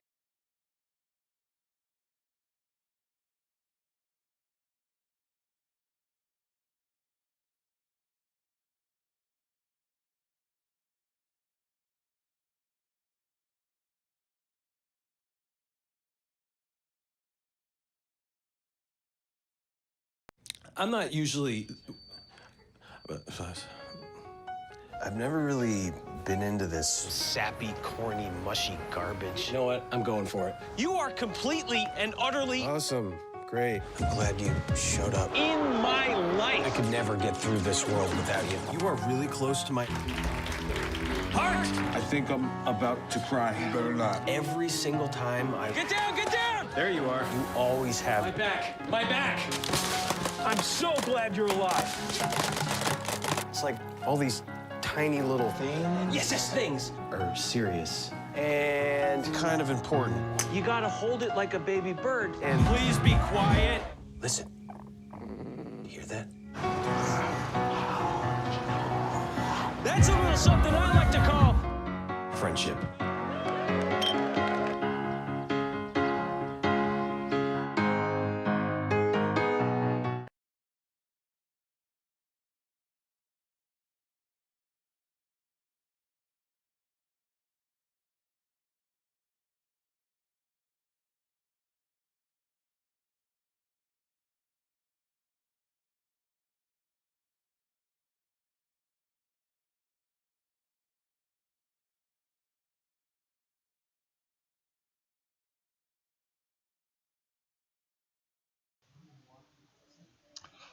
Welcome back to Wildwood Park. I'm Matt Crawley, coming in from the press box.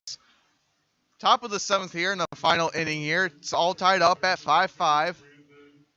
The Barons are up to bat now.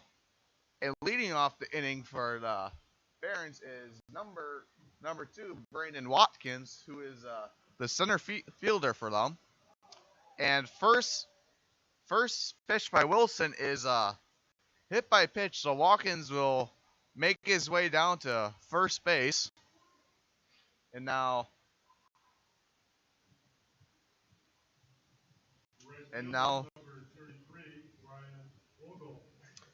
Ryan Vogel, well, he beat me to it. Number 3, the right fielder.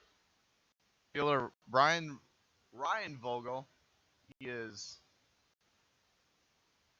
That's one rip.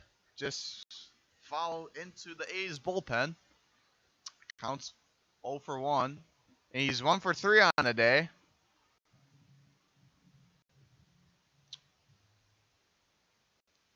Wilson gives him the sign, looks over back at first. Winds up, throws the pitch. A ripper down to second. Couldn't get the double play, but gets Vogel out at first. Was right in his glove and then popped just right out. But 1 out is better than none. No out. Now batting for the A's, number 4, Caleb Gendron.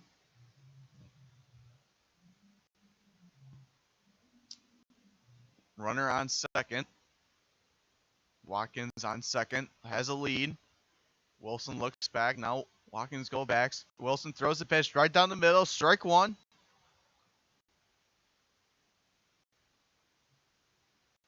Gendron is 1 for 3 in the game as of right now. Wilson setting up.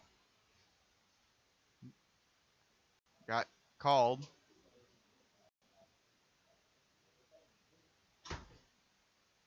Wilson looks back at second. Throws the pitch. Gendron got a hold of it.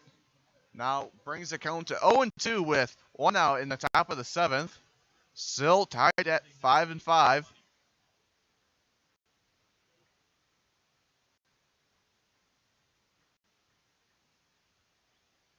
Wilson winds up, looks back at second, throws the pitch, and he swings and drop third strike, but he'll get him out at first, which brings up 2 outs.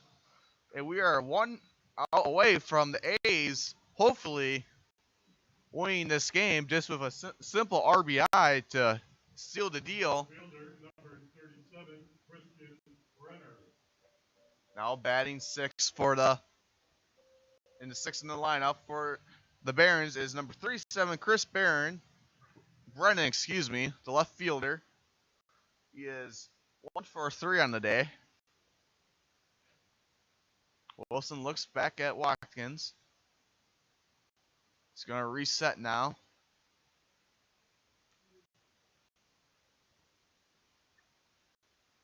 Wilson sets up on the mound again, looks back, throws the pitch, and gets one right into right field, which will send Watkins home, and the Barons have taken the lead again, up 6-5 now. Now the A's will be working back again.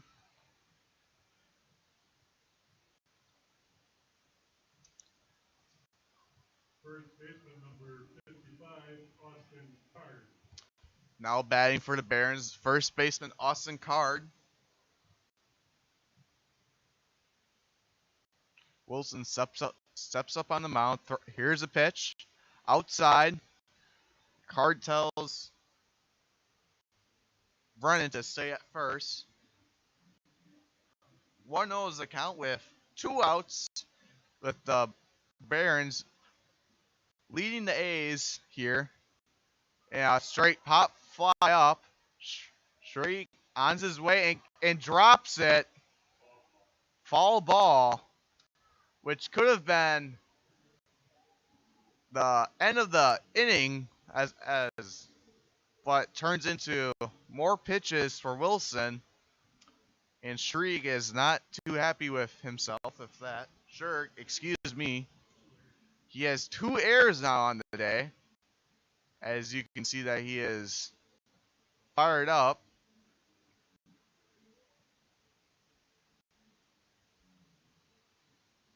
But this game is so far from over, as anything can happen in the bottom of the 7th. As don't know in baseball, if the home team's winning when it comes to the bottom of the 7th, they don't have to play that inning. But since the A's are currently losing 6-5, they would have to go into the bottom of the 7th just so that they can have their time to hopefully get 2 runs to make this game over. Wilson throws one right down the middle, swing and a miss from Card.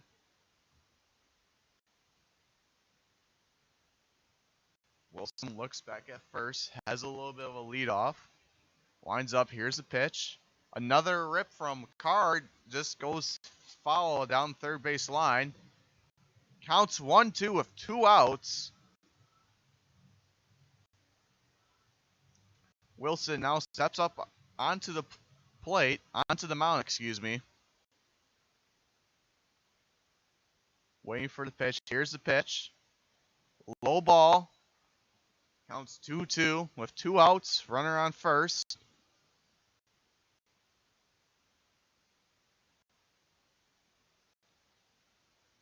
Wilson looks at first. Gets right to throw. Winds up. Here's the pitch. Card again gets a piece of it. Excuse for the voice crack. Still 2-2 is the count. Card has gotten about his 3rd one already. He's gotten a piece of it, but all have been foul, thank God. Wilson winds up, delivers the pitch. Pop fly up by first. First baseman calls it off and catches it, and that will end the inning for the A's. And that will do it as a last resort for the A's to win this ball game, down by 1, heading into the bottom of the 7th. 6-5 Burlington. We'll be right back.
Welcome back to Wildwood Park here in Sheboygan. As kicking off the bottom of the 7th, crowd favorite Harry Stelt looking to tie this game up. Earlier in the game, Harry hit a single run home run, which extended the A's lead. Let's see if we can do that again here. Outside pitch, ball 1.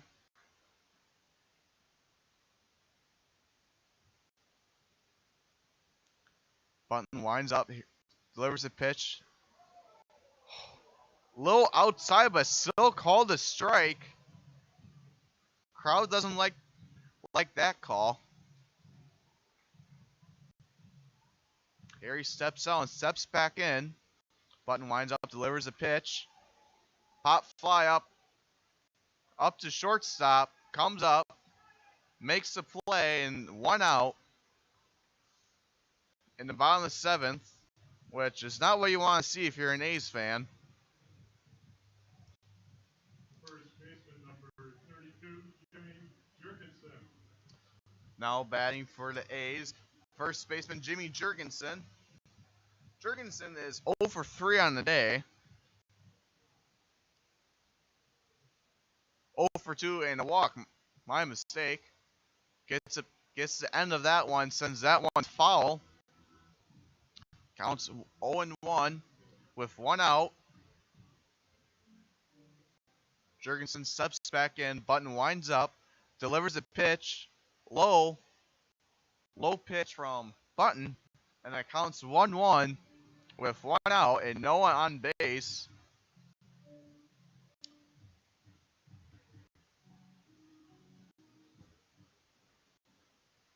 Button winds up, delivers a pitch, and rips one right to the second baseman.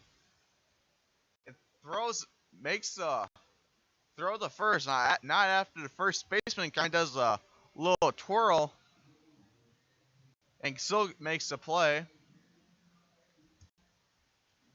Second baseman number 70, Jacob Neese. Now batting for the A's, second baseman Jacob Neese.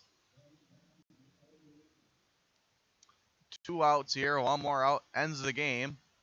Inside pitch, ball 1.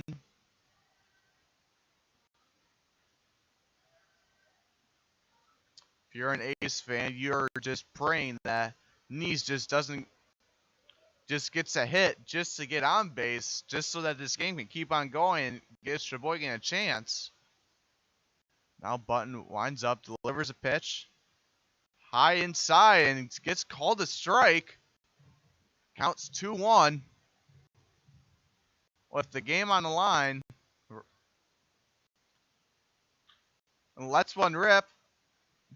Third slides down, throws it, and that'll end the ball game for the first game as Burlington defeats the Sheboygan A's 6-5 in a thriller of a game. And now we will be right back in 20 minutes as we will give you game 2 of this game shortly in about 20 minutes. I'm Matt Crowley and Mike Marty, and we would like to thank you for listening to us.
changing the font on us like that. You ready? All right, we're back for game 2. Tough loss for Sheboygan in that game 1. They lost 6-5. And we're ready for game 2. Starting pitchers for Sheboygan, it'll be Jared Reklitis making his first appearance of the season for Sheboygan. For the Burlington Barons, it'll be Steve Kleehage, their starting pitcher. Around the infield for Sheboygan, they have Jimmy Jurgensen at first, Nick Hancock at second, Jacob Neese moves over to third base, and Cooper Gussie is over at shortstop. In the outfield, Mark Wanners in left, T.D. Walker is in center, and Ross Christ is in right.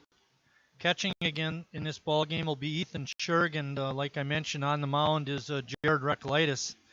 Leading off for the Barons is Nick Aid. Nick had a good first game, going 2 for 4.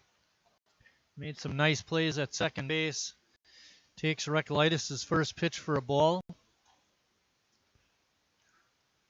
Logan Pye is batting second and playing short again. He's on the on-deck circle. Batting third is Brandon Watkins, their center fielder. Ryan Vogel, the right fielder, is hitting fourth. Caleb Gendron is at third base this game. He's not catching. Batting sixth is Christian Brenner at catcher. Brenner moved from left field to catcher for this game. Austin Card is still at first. Aaron Tichney is in left field. And Sam Scarletto is the DH. He moved from third base to DH this ball game. Count is even at 2-2 to Aid.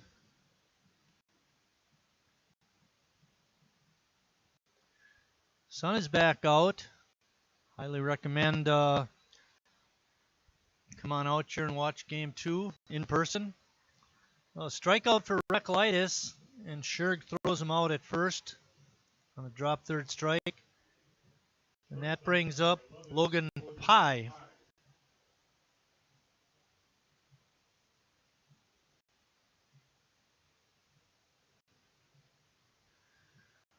Pye also had a nice game 1. He was 1 for 3 with a walk, and he scored in that 3-run first.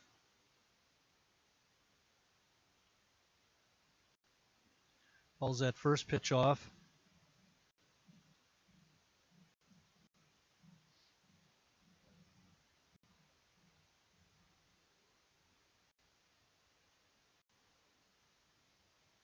Sheboygan's record coming into this game is 2-2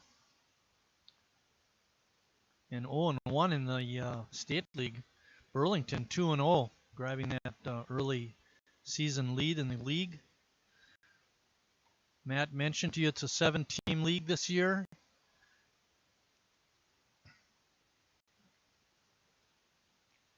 Hey CJ, how many games do they play each team? 30 game schedule, so they play each team 6 times. 25 games. No, that's right. 5 times each. 5 times 6 is 30, right, Matt? Right. My calculations are correct. That is correct. So they play each team in the league 5 times. A walk to Pye. Brings up the number 3 hitter and center fielder, Brandon Watkins. Center fielder, number 2, Brandon Watkins. Watkins was 2 for 3 in the ball game. He wound up scoring the winning run in the to lead off the 7th inning. He was hit by a pitch and came around and scored on Brenner's single. So he had a nice game 1. Takes that first pitch and fouls it straight back.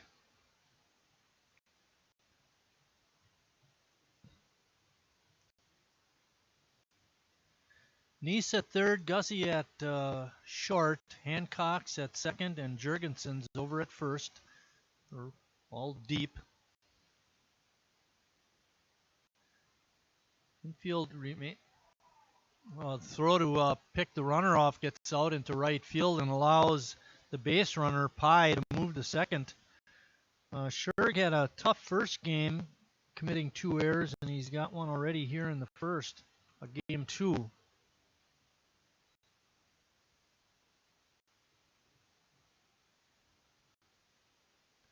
Gladys has some work to do now.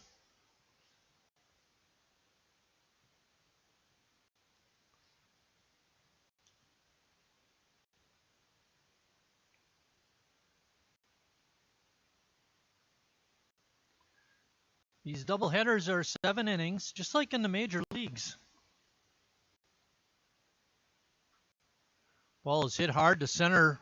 T.D. Walker racing back, got a beat on it and makes the catch, a fine over-the-shoulder catch to rob Watkins of extra bases, but it does allow Pye to tag and move over to third base, but there are 2 outs for Ryan Vogel.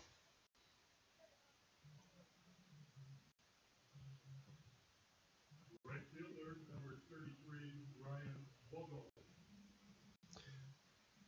Eric Hasenstein in the house for game 2. We didn't hear him in game 1.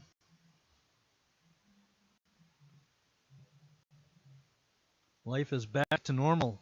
Eric's in the house.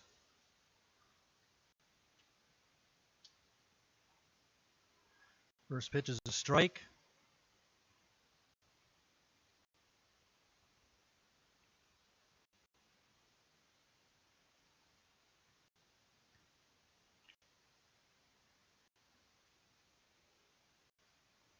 Check swing on that pitch in the dirt makes it 1-1.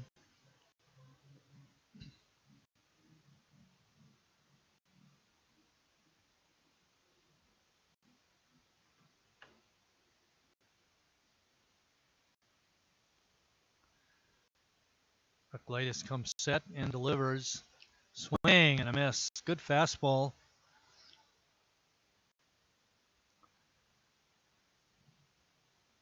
Bucklitis played with Sheboygan a few years back and then missed a couple of seasons. He was out west. Had a job out there. Now he's back in the area and playing with Sheboygan. Glad to have him back.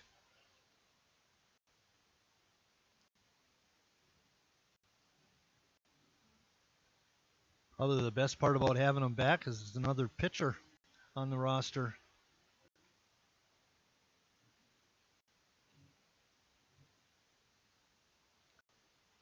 Saw his dad walk in earlier. When pitch gets by Scherg, and that's going to allow Pye to score. Pass ball, unearned run, but it's still a run on the board for Burlington. And just like in game 1, they grabbed the early lead.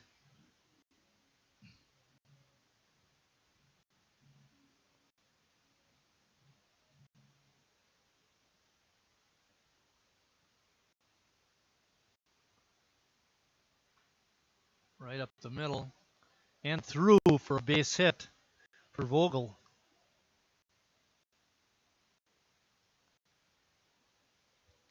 That extends the inning for Caleb Gendron. Third baseman, number 4, Caleb Gendron Gendron. was the catcher in the first game, moves to third in this game. In game 1, he was 1 for 4. Hopefully we can keep him down again this game.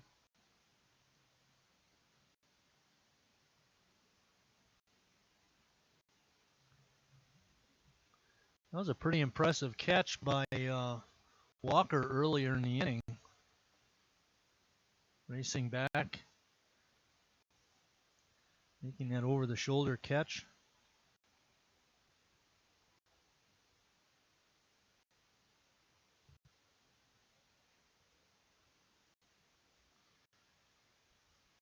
Check swing, but it's in the strike zone for a strike. Makes the count no balls and 2 strikes.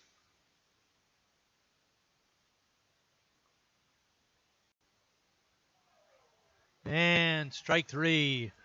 At the end of a half inning of play, Burlington 1, Sheboygan coming to bat.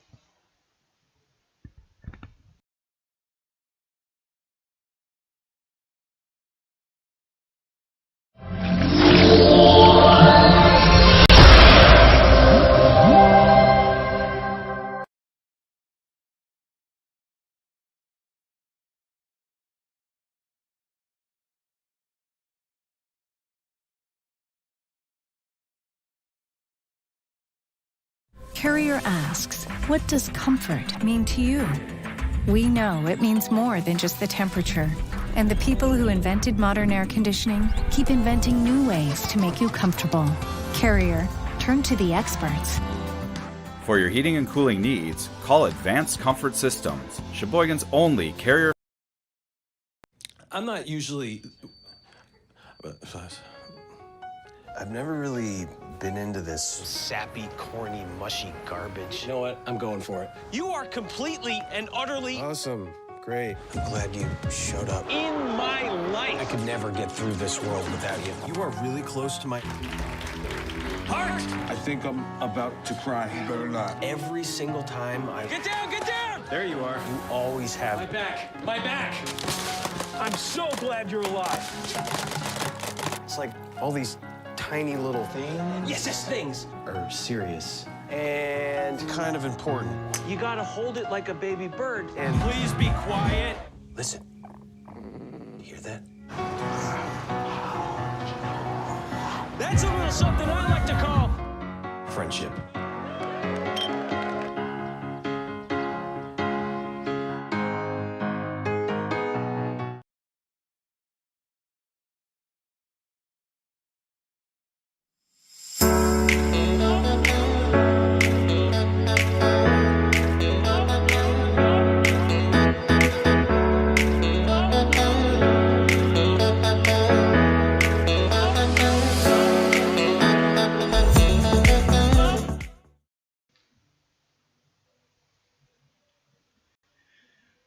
Our umpires for this ball game, we got Phil Ducat at home plate, and Al Hockmuth moves from behind the plate to out on the bases.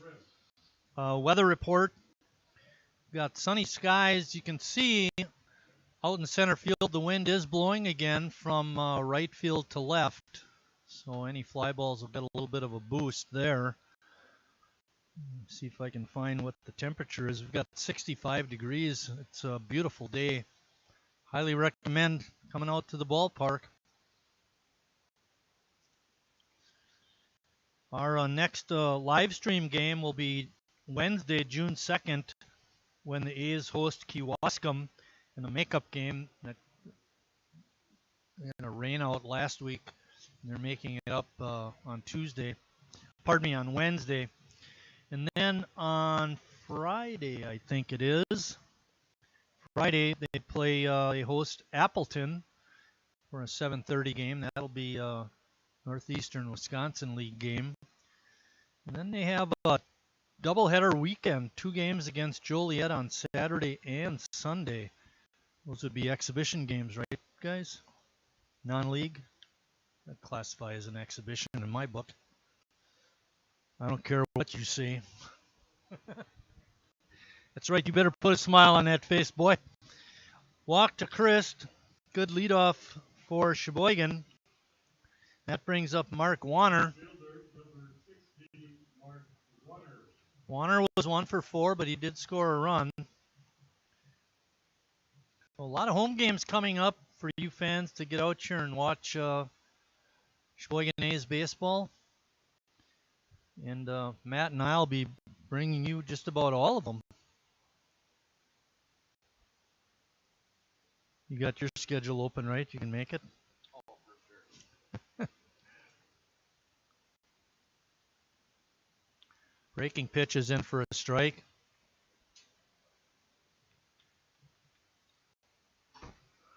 Warner's on at first.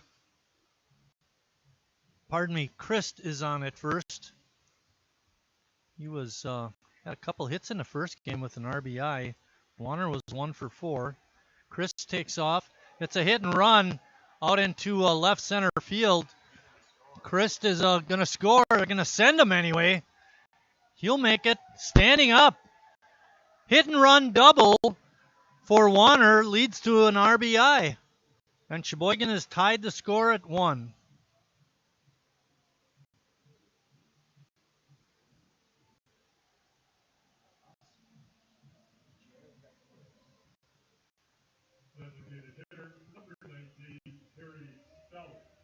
That brings up Harry Stelt.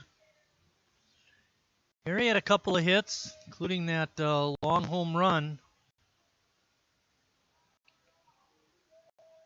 Scored 2 runs and had an RBI. Takes that first pitch inside.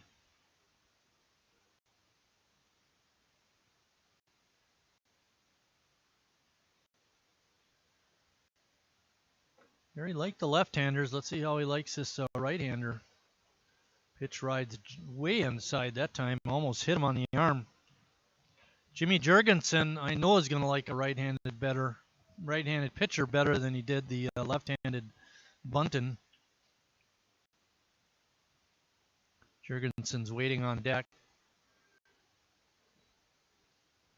Count is now 2 balls and 1 strike.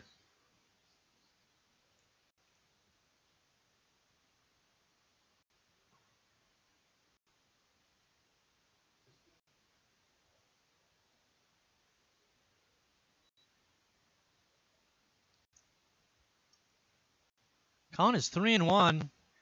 Harry displaying a very good eye.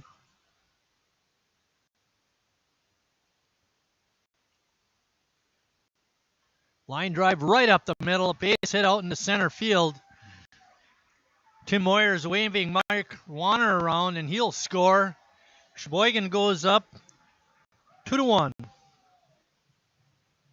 on Harry Steltz's RBI single.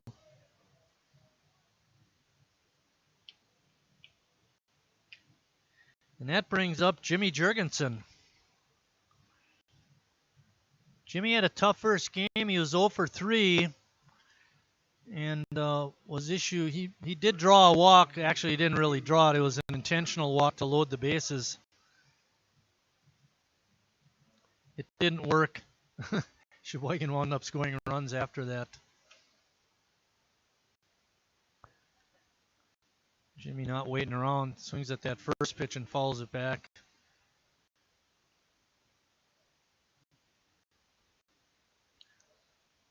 Sheboygan has 2 hits and 2 runs. Chris drew the walk. That's where that second run came in. Bouncing ball up the middle.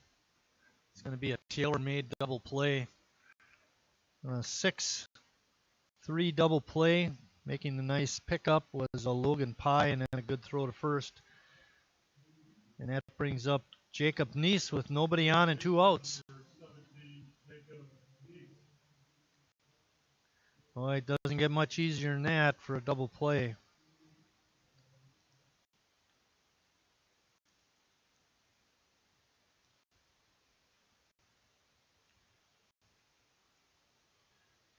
Jacob takes that first pitch for a ball. Jacob was 1 for 4. He did have an RBI. His RBI in the 5th inning is what gave Sheboygan a 2-run lead. A little dribbler on the infield. Strong throw across by the third baseman is in time. And that ends the inning, but not before Sheboygan scores 2 runs and takes the lead, 2-1.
Yes, 5-3.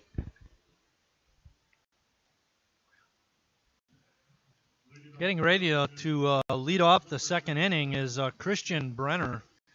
Christian Brenner is the catcher this game. He was out in left field in game one. Looked pretty good out there. We'll see how he does behind the plate.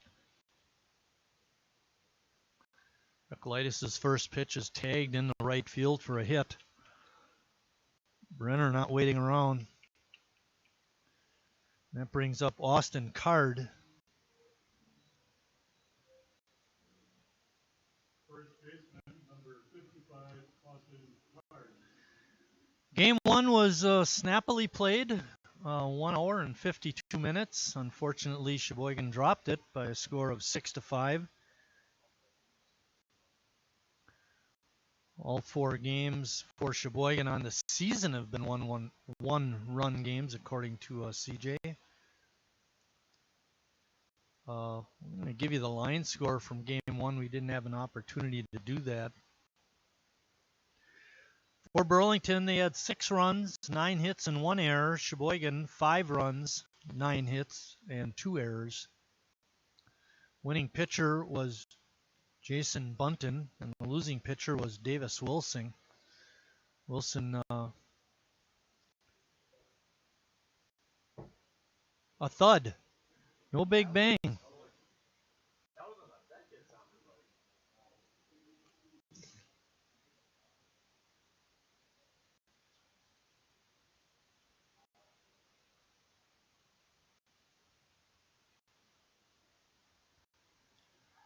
Breaking ball is in for strike 3. Austin Card took it, and Brennan remains at first. So with 1 out in the second inning, Adam Tichy is up. Left fielder, number 9, Adam Tichy. We didn't see Tichy in game one. Matter of fact, when they lined up for the national anthem, Burlington had 10 players. Tichy was not one of them. Yeah, late arrival is right. Overslept.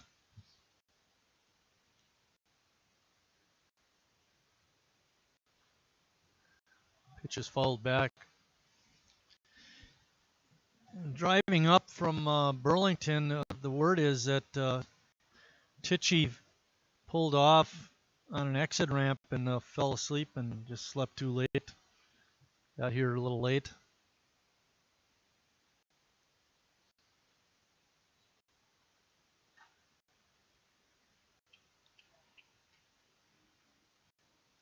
Recolaitis looks in mid-season form so far. 3 Ks early on. Swing and a miss. You were saying to one of the interns, CJ, he led the Horizon League in strikeouts his senior year. So he's definitely a strikeout pitcher. Hitter, number 12, Sam Scarletta is number 9 hitter in DH.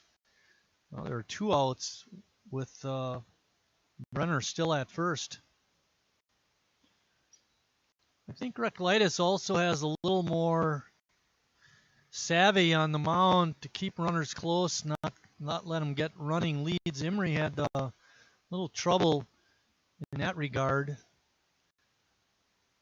and Burlington certainly took advantage of it early on.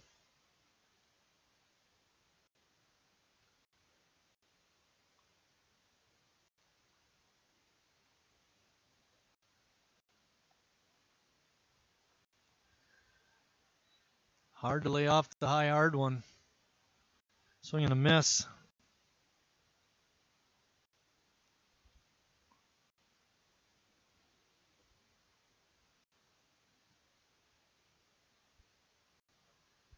Pitch is high and taken for a ball.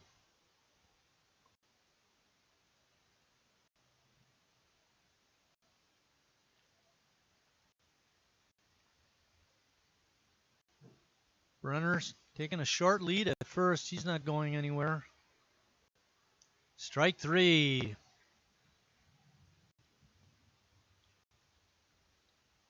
And throw down by Scherg. He hurt his hand. I hope he's going to be okay to catch the rest of the game. But anyway, after an inning and a half, Sheboygan on top 2-1.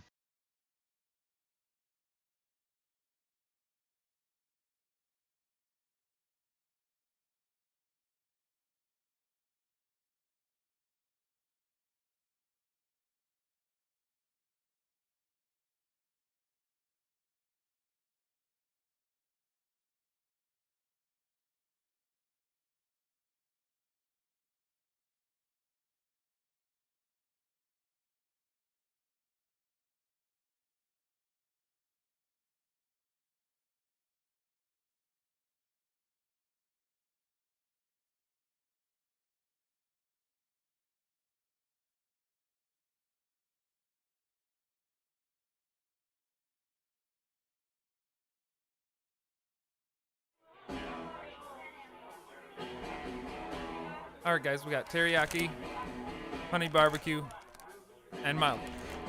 Enjoy.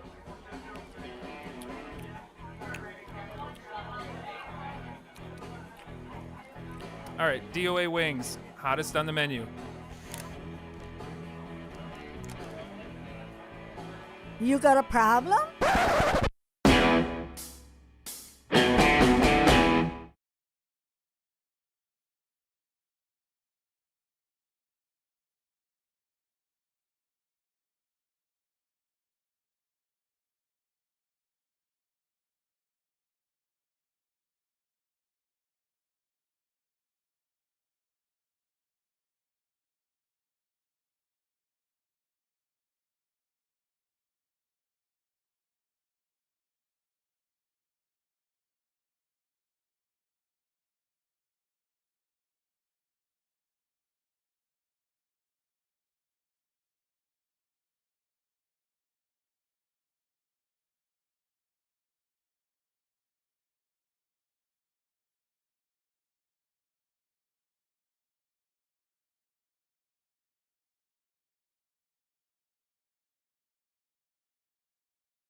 We're jamming up here in the press box and having a great time, but it's back to baseball now. T.D. Walker is going to lead off the bottom of the second. We want to see Walker get hot or continue to be hot. He had a 1-for-3 first game. If you can get a hit right here.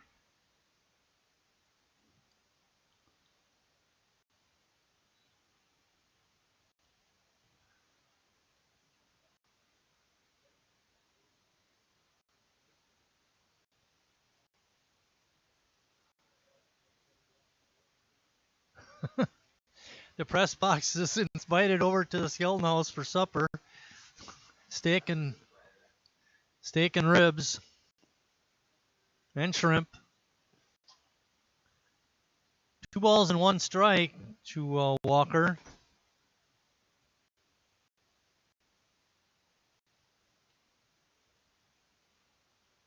Breaking ball is hammered but fouled down the left field side. Walker made a great catch for the second out in the first inning. That catch limited Burlington only scoring 1 run.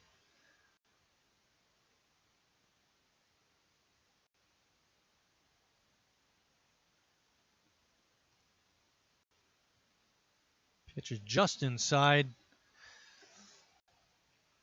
Klehag wanted to call but didn't get it. Umpire Ducat saw it as an inside pitch. It's 3-1. That pitch is low.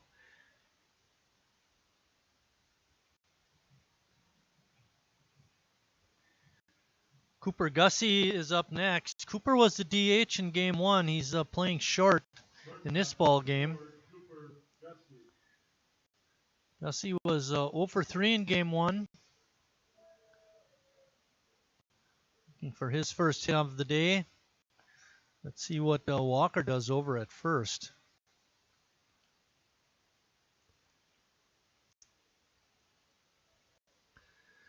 Nice crowd here today. We didn't get any attendance figures. If we get some along the way, we'll of course pass those on.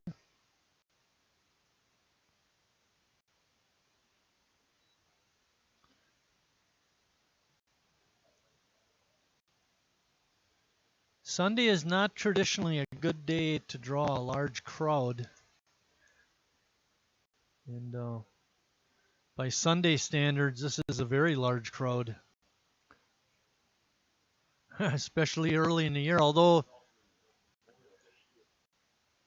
Memorial Day weekend, another item that could keep attendance down, but doesn't seem to hurt today. Breaking ball hits Gussie, and he'll take first on a hit by pitch.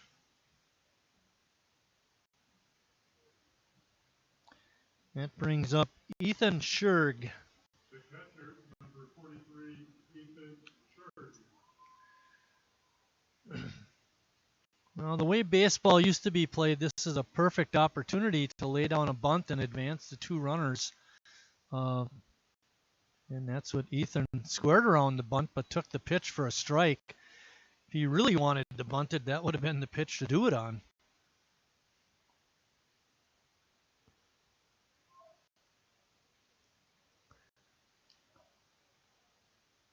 He attempted at that one, but it was way over his head. That should have been the pitch he took. But it did get past the catcher, Brennan, and allowed the runners to move to second and third on the pass ball. So what'll happen is now Scherg with a no ball, 2-strike count will have an opportunity to hit away.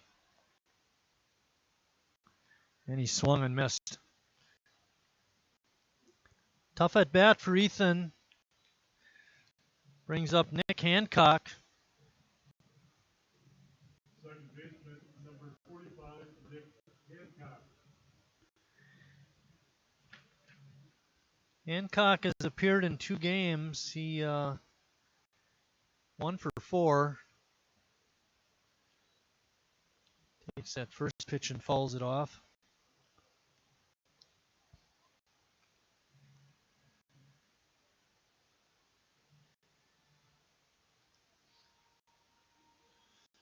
Runners on at second and third. Walker's on at third. Gussie at second. Pitch hangs up high.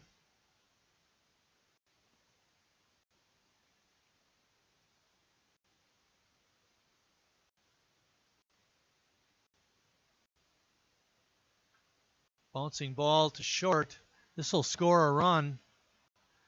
And the ball gets by the first baseman Card, and coming around and scoring the second run is Cooper Gussie. So making him make a play, which is what Nick Hancock did, allowed Sheboygan to score 2 runs. It's an E6, and Sheboygan gets a couple of runs. Hancock should get 1 RBI because they weren't going to go for the runner. So, shortstop with an error, throwing error. Takes us back to the top of the order with Ross Christ. Ross walked and scored to lead off the ball game for Sheboygan. Balk is called. We couldn't tell up in the booth what the pitcher did wrong. And since we don't have replay, we'll just have to trust the umpire, CJ. Can't do that, can we? Never.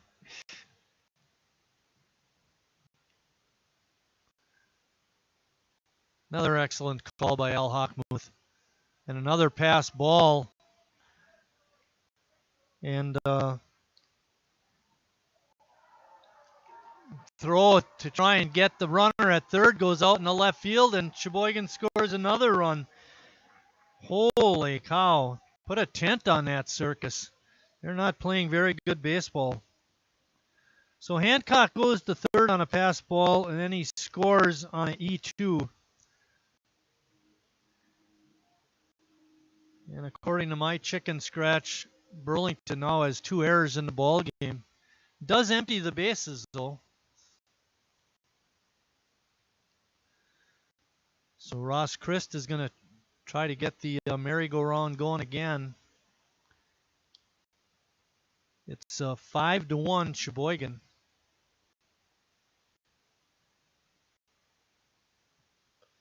Chris draws his second walk of the ball game.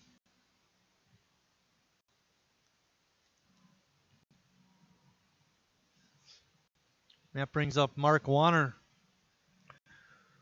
On a hit and run play, Warner doubled to left center field, and that drove in Chris. So Warner's got a double, an RBI, and a run scored so far in the ball game.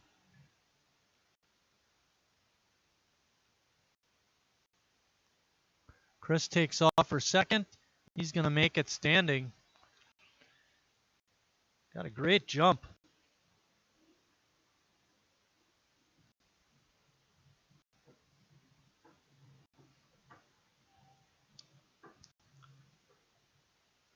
Little thriller being played here at the ballpark. Breaking ball's way outside. Kleehage having his troubles on the mound, and he's not getting any help from his defense. Where in game 1, Bunton got a lot of help from his defense. Good rip, fouled straight back by Warner, but he was right on it. Let's see Harry Stelt running after the ball.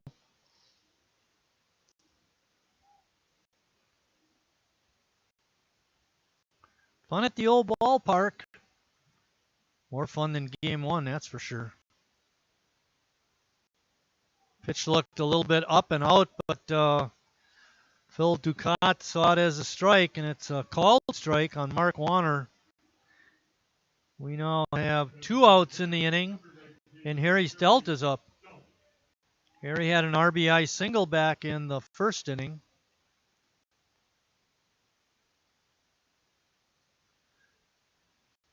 And a good rip at that first pitch.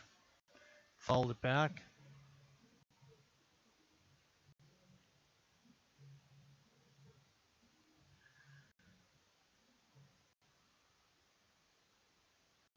Well, 2 big boys are in the house today in terms of A's pitching. Rindfleisch and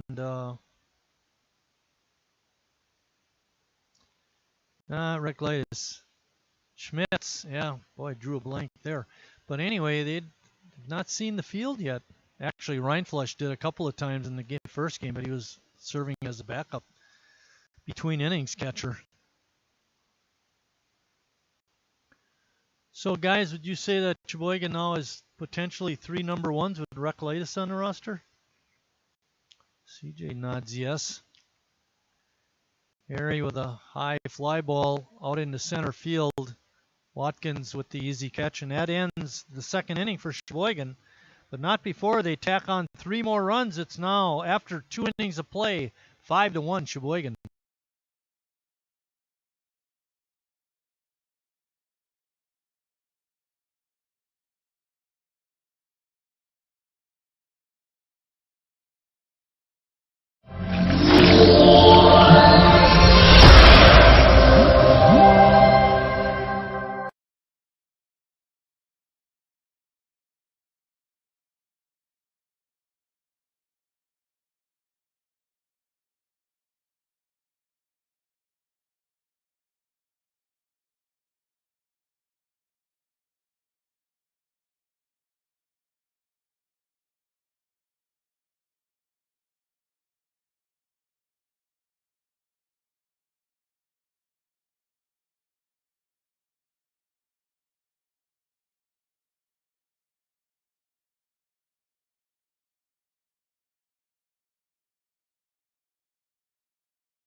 Nick Aid is going to lead off the top of the third for Burlington.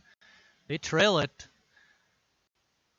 5-1. They have not looked good so far in this game 2. They played real well and got a great pitching performance from Jason Bunton.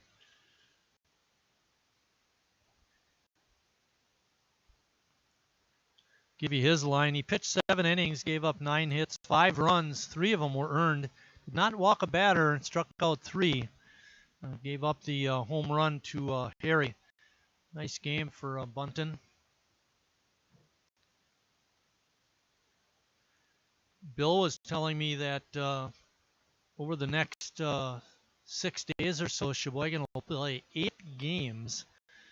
And of those 8, 6 of them are going to be at home. So great opportunity for you to get home, get out here to the ballpark and see some A's baseball.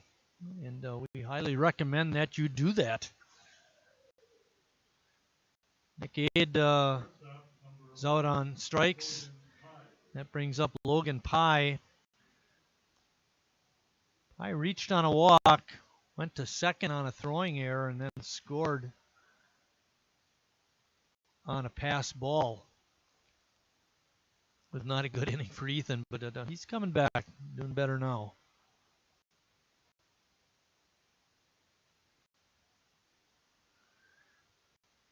Ethan doing double duty, catching both ball games. Can almost classify that as player abuse. But any way to get on the field.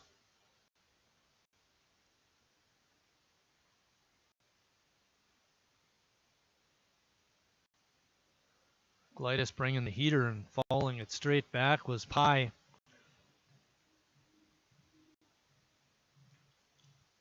Bringing the heat. Swing and a miss. Whoa. Nice to have a tall first baseman. Another strikeout for Recklitis. And another throwdown by Scherg. He thought he caught it, but umpire wasn't buying it. Made him throw it down. 7 strikeouts over not even 3 innings for Recklitis. He struck out 2 in the first, struck out the side in the second after giving up a leadoff single. He struck out the next 3, and here in the third, he struck out the first 2 batters.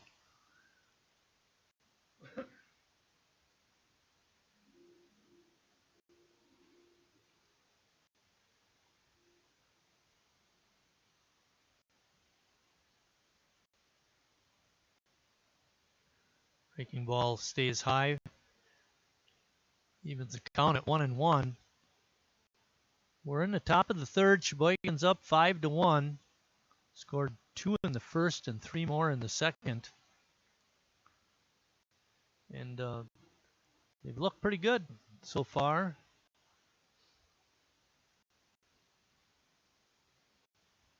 Swing and a miss, strike 3. And again, Recklitis strikes out the side. After 2.5, Sheboygan on top.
Jimmy Jurgensen takes ball one to lead off the bottom of the third.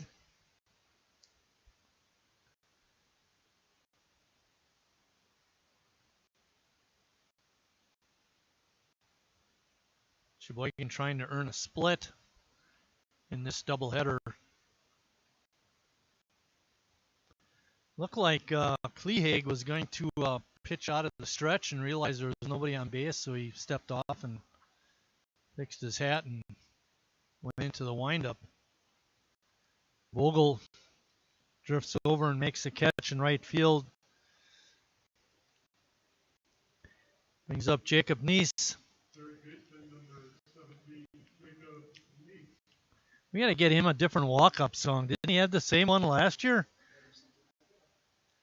Well, pick a new one. Right. You don't need an email from him, Maybe he can email you when he wants a different one. Hey, you know the walk-up song I want to see a player uses the old Beatles tune, I'm a loser.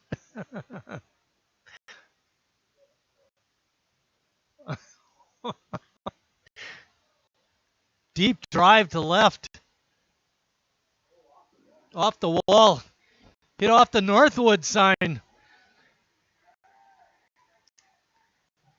Well, he's not the Northwoods cleanup hitter, but batting number 5, he's pretty close. Long double by Jacob Neese. That brings up T.D. Walker.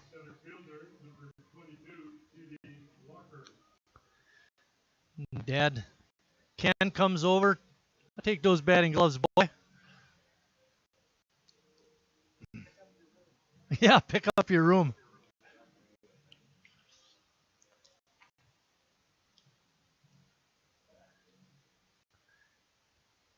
Walker walked and scored in the second inning, pardon me.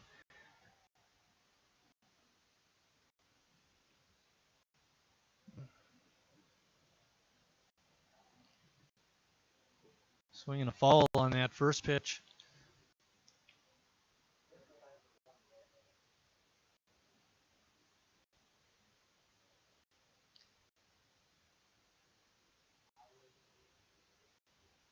Pitch in the dirt. Nice stop by Brennan.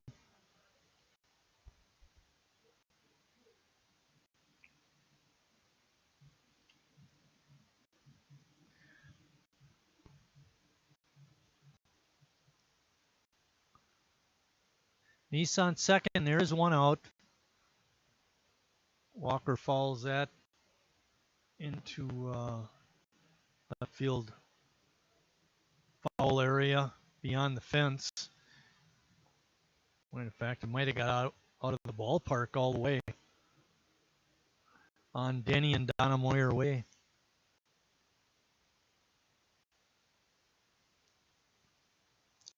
Breaking pitch just inside.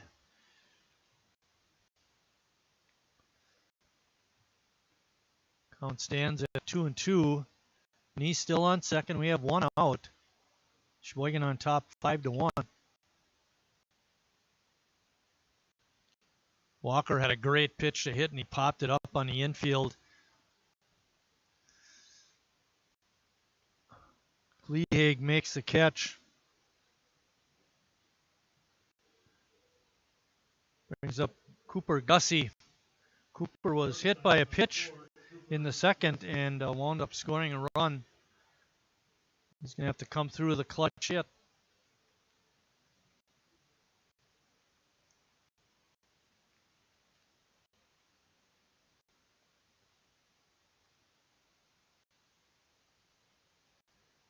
Kleehage set and now delivers.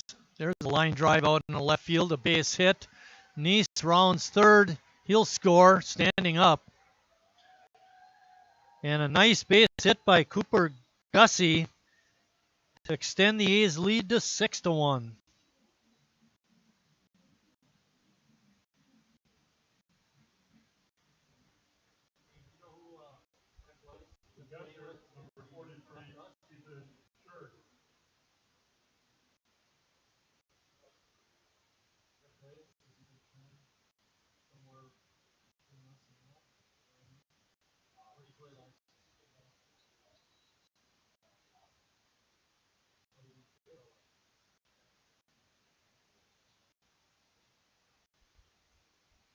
Just clearing up some things here. Pitch in the dirt. Brenner not able to stop it. Gussie moves to second on the wild pitch.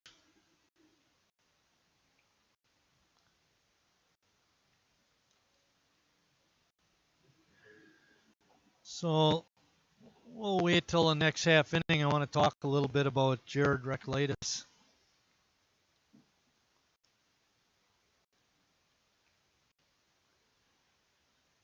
I'm going to foul tick right into the mitt of Christian Brenner. 2 balls and 1 strike on Ethan. Sherga bounces it foul. Meyer not able to make the play in the third base coach's box. We do, and he's just not pulling his weight down there at third. He needs to get off his, get the piano off his back. Make manager of the year in the state league, and right away you think he can loaf. Ooh, bad swing and miss there, and that is strike 3. And that ends the inning, but not before Sheboygan gets another run at the end of 3 complete. It's 6-1.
Let's talk a little bit about Jared Reklaitis. He pitched last year with Sheboygan, appeared in 5 games, had 3 starts, had 1 complete game, pitched 18 and 2/3 innings, had 22 strikeouts.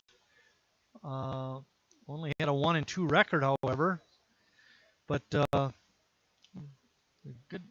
good guy to have on the squad, and like we were saying earlier, between him and Schmitz and Reinfleisch, it's like having 3 number 1s. Call is safe. Again, shortstop, Gussie, pumped once, and that's all it took. He didn't pick and throw. He did a little crow step, and that was too much for Vogel with good speed. He beat it out for a base hit. You saw that with Pettit in the first game where he didn't have a quick release, and it allowed the runner to reach base. That brings up Caleb Gendron. Caleb, like a lot of his teammates, was a strikeout victim. First pitch is a ball.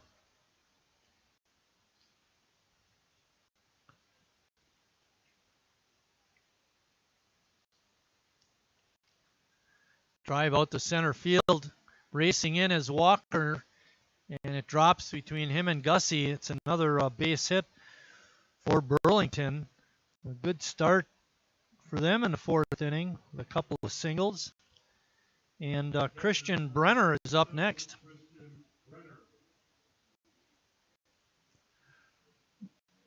Brenner has, prior to these two singles, Brenner had the lone base hit for the Barons. They now have 3.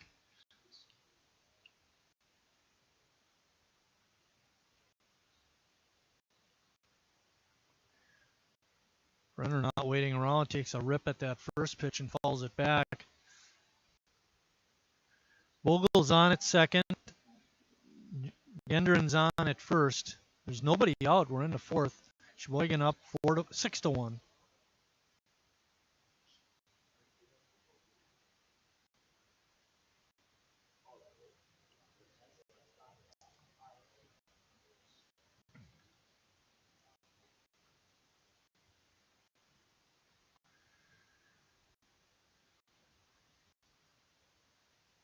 Gendron digs in. He's ready for this pitch. Rips at it, but misses. Couldn't catch up to the high fastball. 1 ball and 2 strikes on him. There's nobody out. We're in the 4th inning. Wind is blowing towards left field again.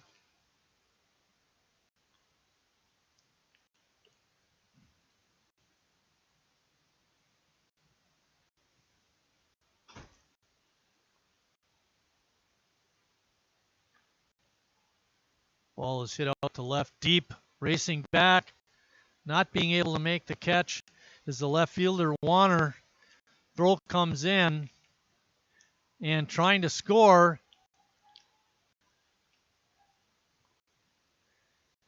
And scoring was Caleb Gendron. So we had a base hit to double actually to left field. And that scored Vogel from second. Gendron came all the way and wound up scoring on an error on the shortstop who was supposed to take the cutoff throw, but he missed it.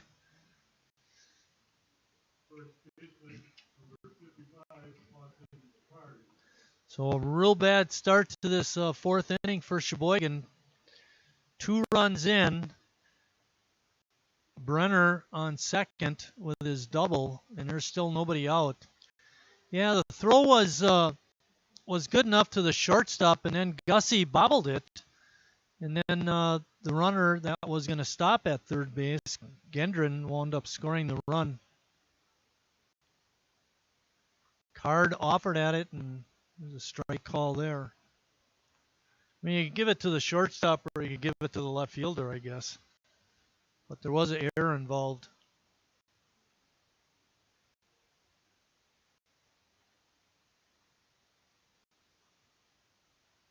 Which is outside. 1 ball and 2 strikes. We're in the 4th inning. It's 6-3 Sheboygan. Burlington has 2 runs in already and a runner on second. And a swing and a miss by Card. He goes down. And that brings up Adam Tichy. Left fielder, number 9, Adam Tichy. It's interesting how everything seems to be going your way and you're just kind of cruising along. And all of a sudden, everything changes.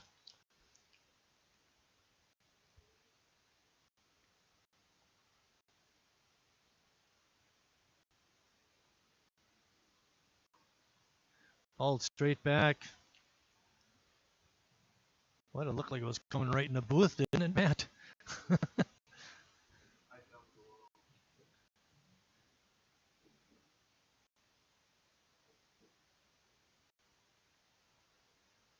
Bringing the heat that time, but it was up a little bit, and Tichy took it for a ball. It's 2 balls and 1 strike.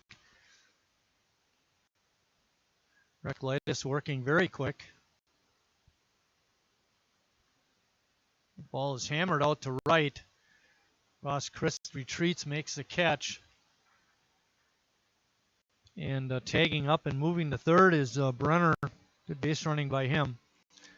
And that brings up the number 9 hitter in the Barons lineup, and that's Sam Scarletto.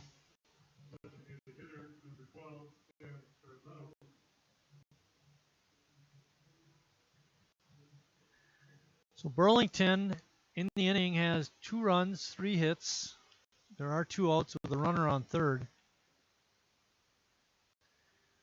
Scarletto takes that first pitch for a strike. He was a strikeout victim back in the second inning.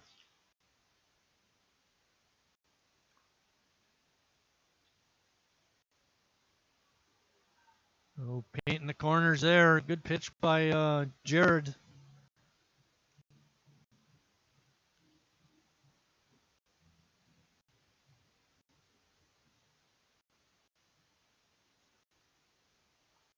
Swing and a miss. Strike 3. And that's the end of the 4th inning. At the end of 3.5, Sheboygan up 6-3. When we come back, leading off the inning will be Nick Hancock for Sheboygan.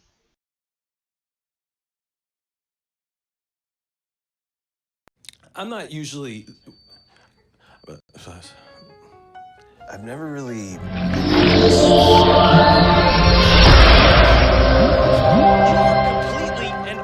Awesome. Great. I'm glad you showed up. In my life! I could never get through this world without you. You are really close to my... Heart! I think I'm about to cry. You better not. Every single time I... Get down! Get down! There you are. You always have... My back! My back! I'm so glad you're alive. It's like all these tiny little things... Yes, things! ...are serious. And kind of important. You gotta hold it like a baby bird. And please be quiet. Listen. You hear that? That's a little something I like to call friendship.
Shout out to Carlin Brugink helping out today at the ballpark. Thank her for filling out my score sheet prior to the game, writing the lineups down and helping out in that regard. I appreciate that, Carlin. Thank you very much.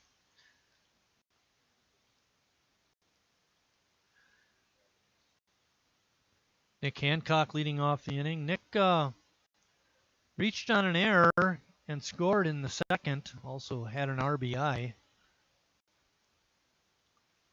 Breaking ball is inside. 1-1 is the count. Be interesting to see if Jared Reklitis comes out for the 5th inning. He had a little bit of trouble in the 4th. Gave up 2 runs on 3 hits.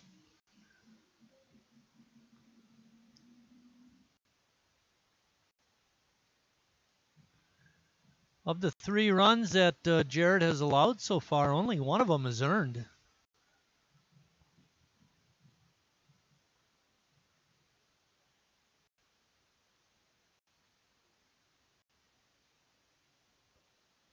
Oh, nice job of hitting there by Hancock, taking that outside breaking pitch and stroking it out into left field.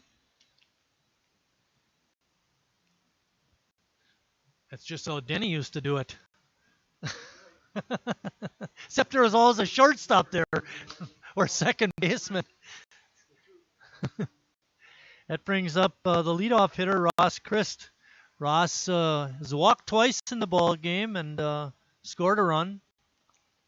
Hancock, the second baseman, is on at first. First pitch is in for a strike.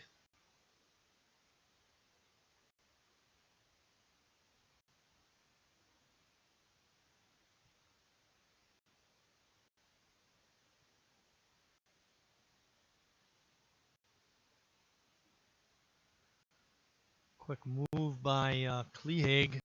Is not in time.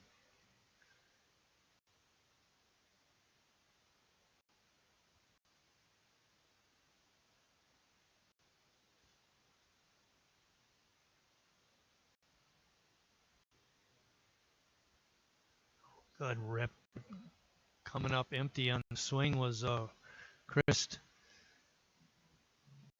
You don't see that very often. Ross makes contact a lot. Count is no balls and 2 strikes. There's nobody out. We're in the bottom of the 4th inning. Sheboygan on top, 6-3.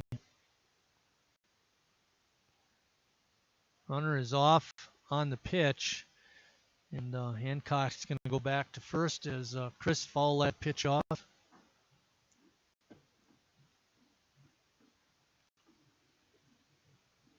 Phil Ducat, our home plate umpire. Al Hockmuth out on the bases.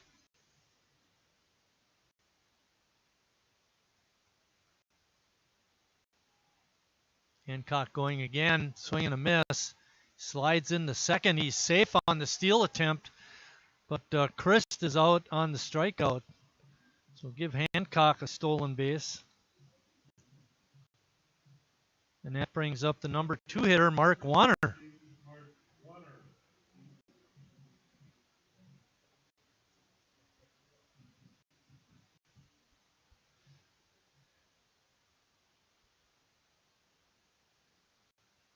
Warner steps in, popped it up on the infield.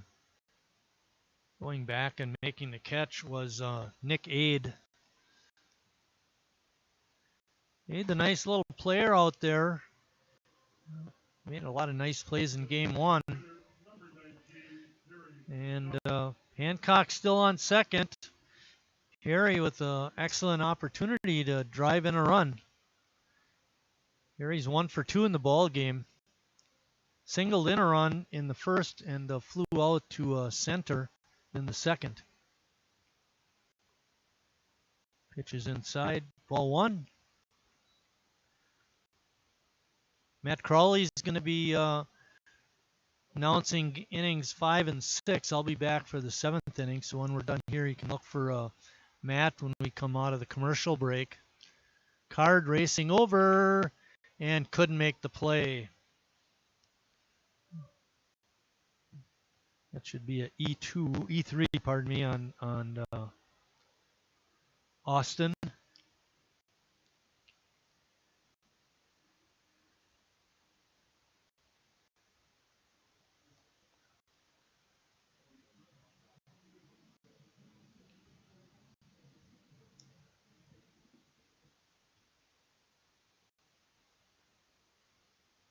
Harry ready.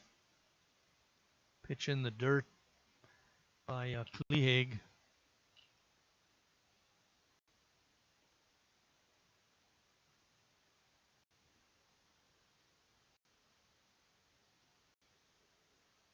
Hancock takes a lead off a second. Harry takes the strike. Now, I don't know if he was mad at the umpire for the strike call or if he's mad at himself for not swinging at it.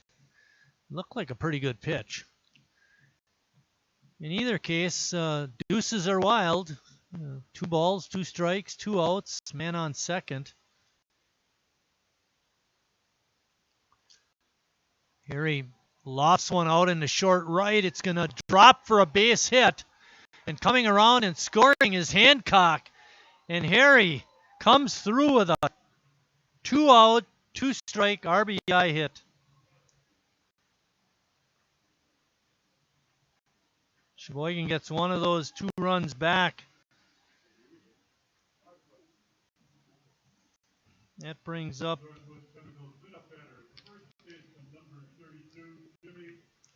Brings up Jimmy Jurgensen, Northwood's cleanup hitter.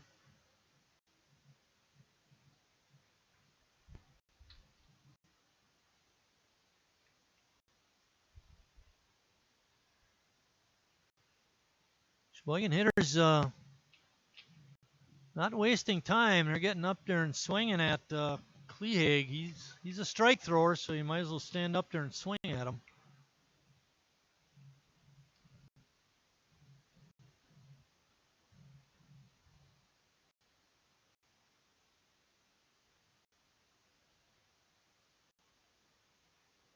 Pitch is out of the strike zone, evens the count at 1-1. Sheboygan has a run in. And Harry Stelz on first after his RBI single.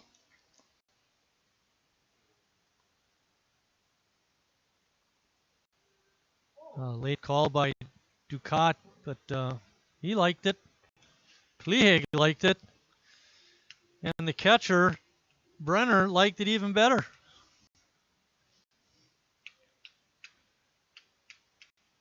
I don't know if I like that pitch. That one was just behind the batter. I think we can classify that as a wild pitch. What do you think, guys? If Bill says it's a wild pitch, it's a wild pitch. He didn't say that, though. He said, sure.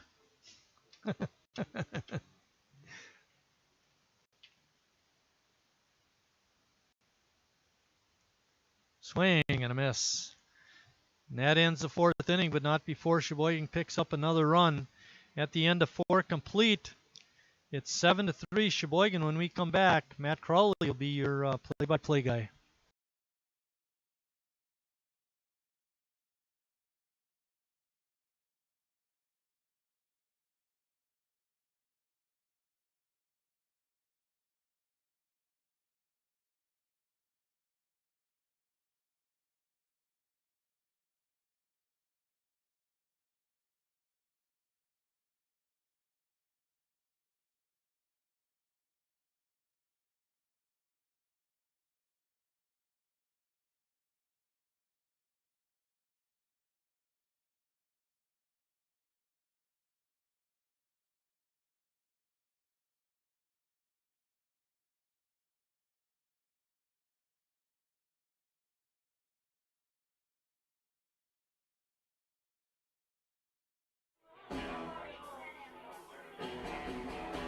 All right, guys, we got teriyaki, honey barbecue, and mild.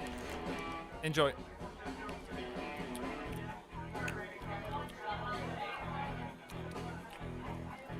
All right, DOA wings, hottest on the menu.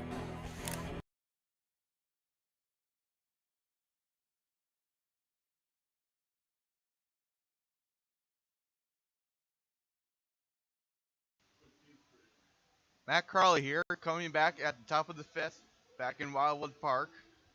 It is the top of the order for the Burlington Barons. Nick Ade is 0 for 2, had 2 strikeouts, as it seems to be more of a sloppy game for the Barons and more of a precise game for the A's, as the A's are winning 7-3.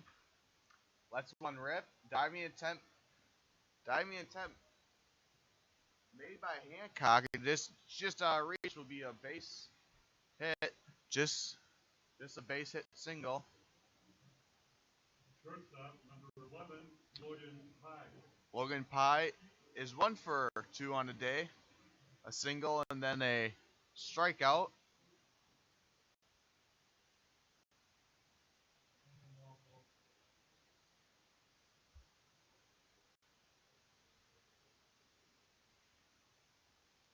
Pye watches it as it is a strike for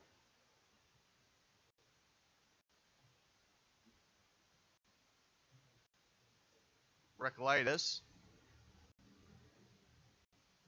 Recklitis attempts to pick him up at first, and he will be safe.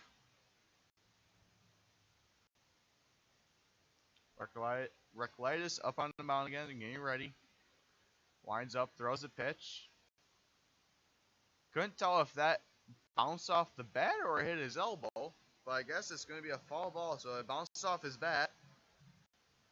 Counts 0-2 in the top of the 5th inning here. Berklitis looks back at first. Light throws. Pop. A dropper right into the gap of between shortstop and left center. And everyone advances. Runners on second and first. Another base hit from the Barons. Now batting for the Barons. Number 2, Brandon Watkins for the center fielder. Excuse me. Berklitis looking back at second. Has quite a bit of a lead. Drills that down by third base line. Just goes foul. Counts 0-1.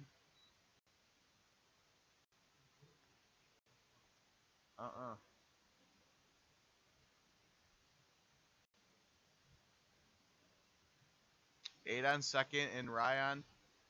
On first.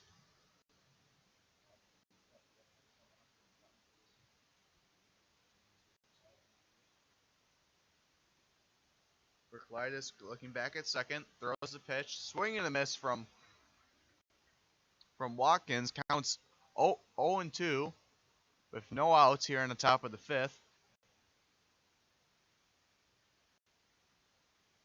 Moderate lead off of second.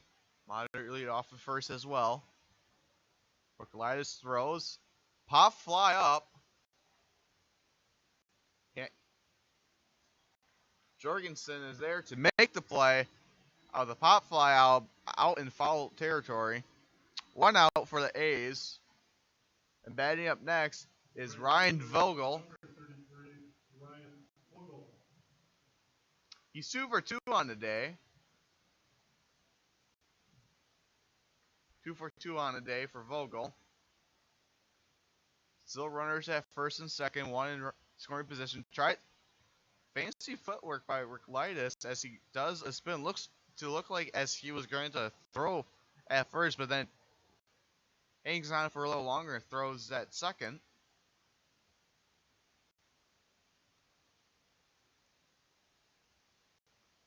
Now not so much of a lead off a second.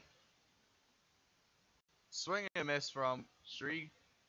Looks to throw at second, but keeps it and throws it back to Berklitis.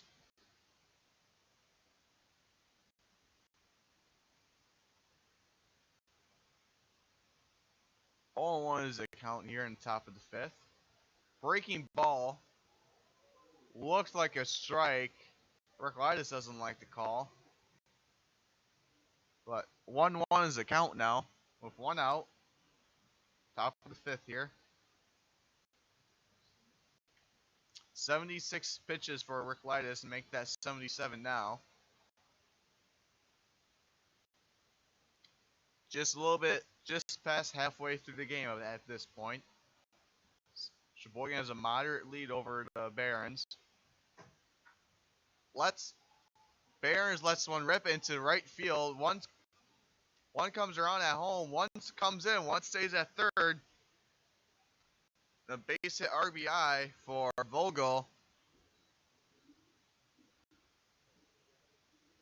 And the score is 4-7 at the top of the 5th as Aid comes in for a score.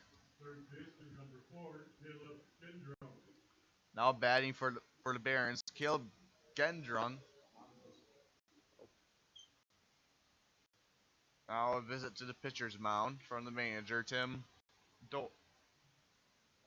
Moyer. Excuse me.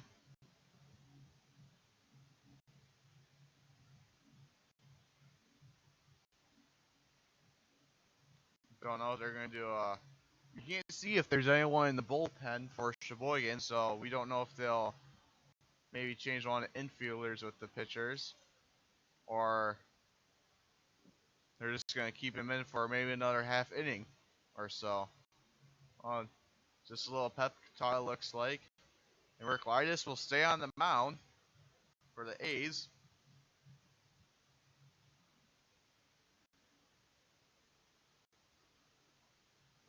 As I said before, number 4, Caleb Gendron, the third baseman. He is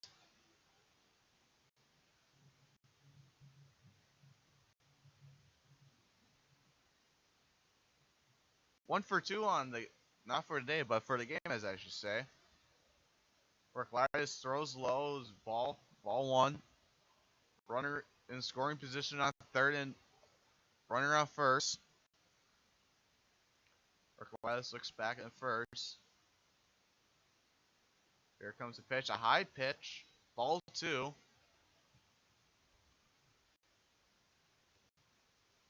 Don't know how much longer we'll see of Reclitus. Maybe after this batter, he might come out. You might say, depending how he does in the inning.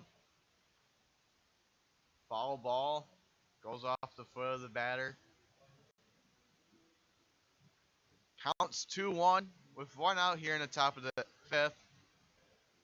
Still Sheboygan's lead, 7-4. Sheboygan has scored in all 4 innings.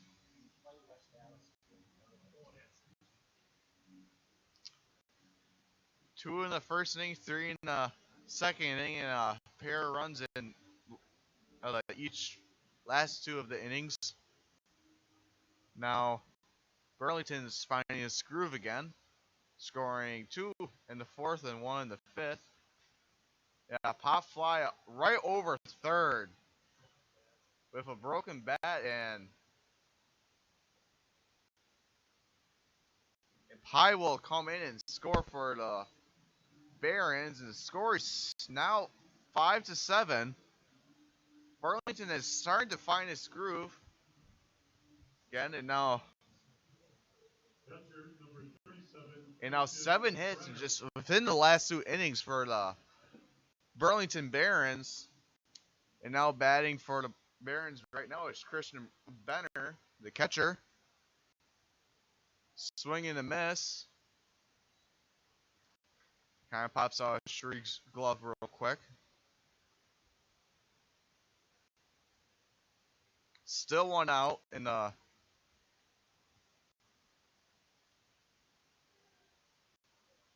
another strike by Reclitus.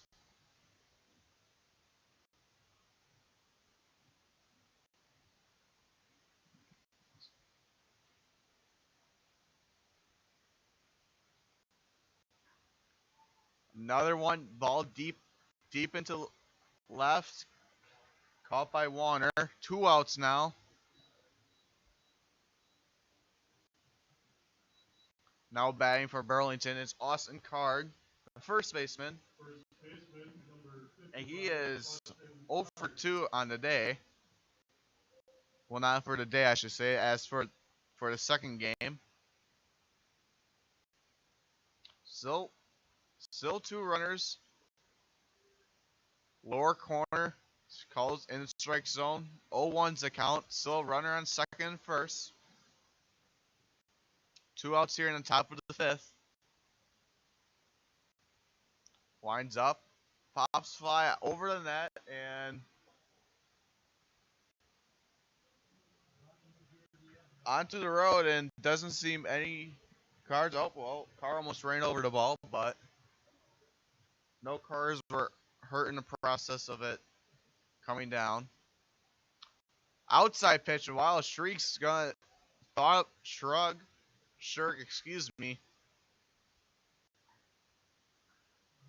Thought about throwing it, but decided to hang on to it and throw it back to Reclitus.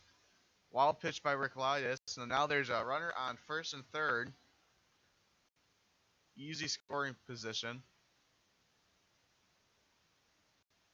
Reclitus looks at third. High pitch. Ball counts 2-2, is all even here with 2 outs. 2 runners on, 2 balls, 2 strikes. Top of the 5th with hopefully getting this half the inning out of the way. And a swing and miss to leave 2 batters on for the Barons. And Reclitus gets it done at the top of the 5th. Score is 7-5. Sheboygan. We'll be right back.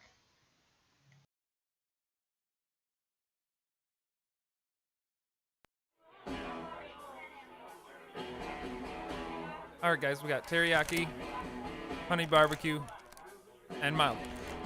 Enjoy.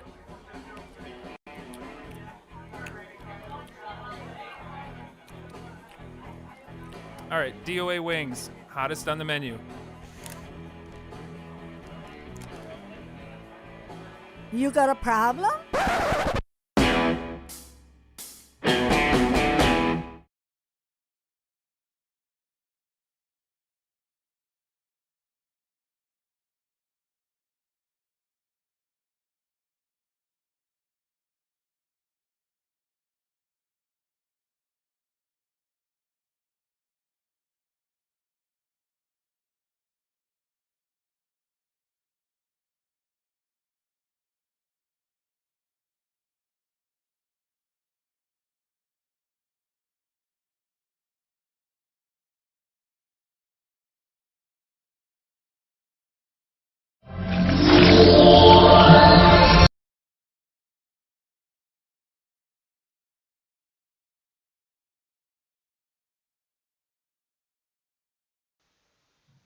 Bottom of the fifth here, back at Wildwood Park here in Sheboygan. Leading off for the A's. Third baseman number 17, Jacob Beast. Jacob needs to lead off for the A's. Nice is 1 for 2 on the day. And pop fly over the roof and into the bleachers. Luckily, no one was in the crosshairs of that ball. 0-1 is the count in the bottom of the fifth.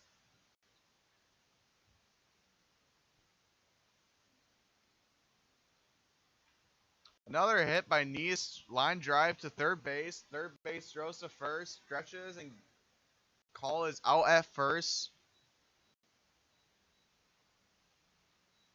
A beautiful, nice play by. Now batting for. Now batting for the A's is T.D. Walker, center fielder. Walker is only one. He's 1 for 1 for today so far. Wild pitch goes back behind the catcher. Ball 1.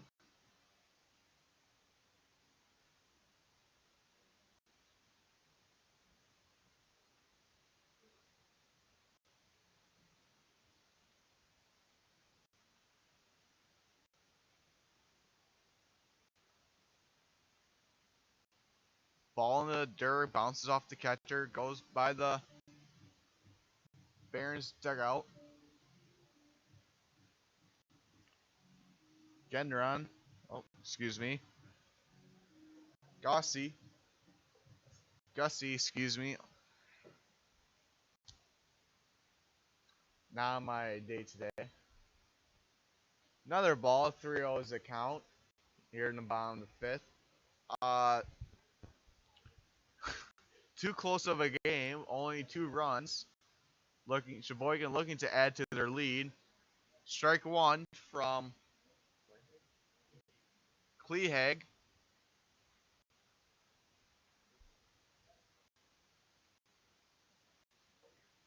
Clehag winds up, throws another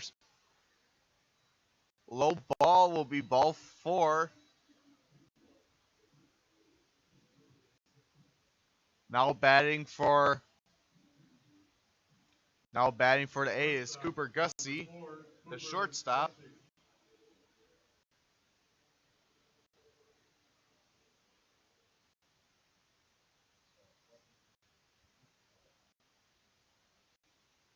Like winds up.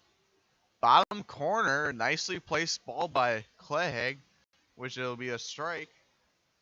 0-1's a count as of right now. Bottom of the fifth. Runner on first.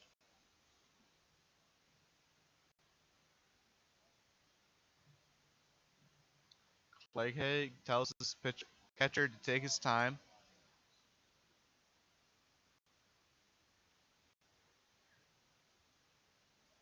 Winds up, delivers the pitch, a breaking ball, another right to third. Tries to get the, can't make it. drops the ball, which could have been a potential double play. It was sent the inning, but instead is just a base hit with a runner on second and first now. A costly mistake for the Barons, and that play might have been a huge error. Get them right back out there into scoring. Now, there's the thud. As the little kids scream as once I did my first game here. Ethan Scherg, catcher for the A's. Double, as Mike said, double catching for these games, which is very impressive. Very hard on the quads. Another strike, counts 0-2 with one out. Runners on first and second. One's in scoring position. And a balk. The second one for Clayhag, and all the runners advance, which now two runners are in scoring position, one on third and one on second.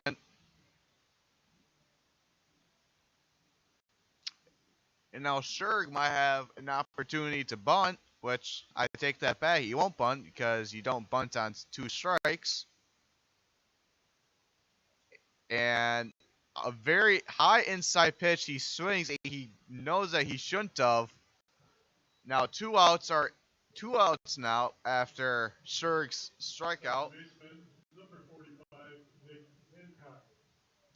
Now the second baseman, Nick Hancock. It looks like there's going to... Nope, never mind. No replacement runner. Now Clayhag and the manager for the Barons are out on the field, out on the mound, excuse me. Hancock is Hancock's 1 for 2 on the game today.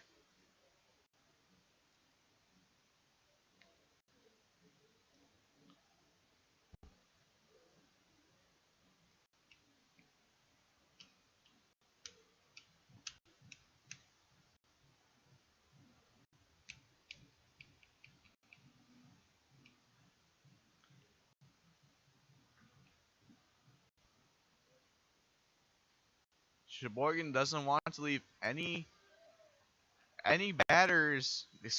runners left on base, as is a outside strike. Counts 0-1, 2 outs here in the bottom of the fifth. That one, ball one into the dust. Thought about throwing it to third, but decided to keep it instead. Smart play. Clayhag is back on the mound. Gets set. Moderate lead on second. Delivers a pitch. Tick foul ball. 2 strikes and 1 ball. 1-2 is the count. With runners in scoring position on second and third. Sheboygan doesn't want to leave these runners leave them on base, which could be crucial in the later ones. Outside pitch. Counts even at 2-2.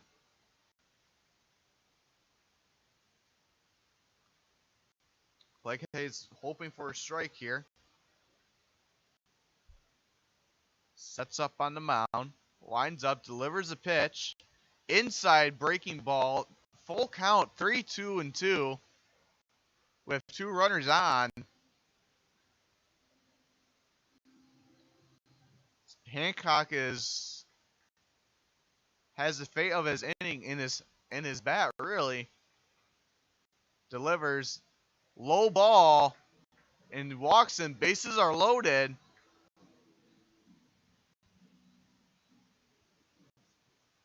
And now batting for the A's, right fielder Ross Chris. Right fielder, number 31, Ross. This is his third up at bat, and he's 1 for 2 on the day. Excuse me, on 1 for 2 on the game so far. Outside pitch, ball 1.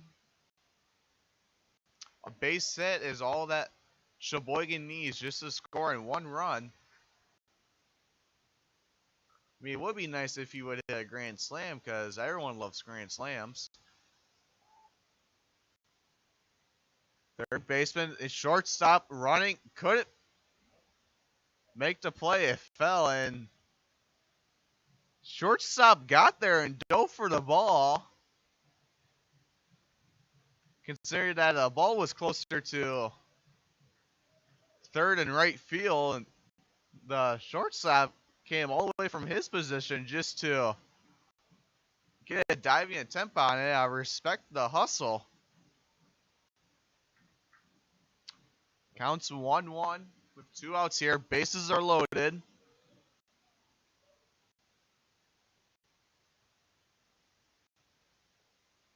Outside pitch.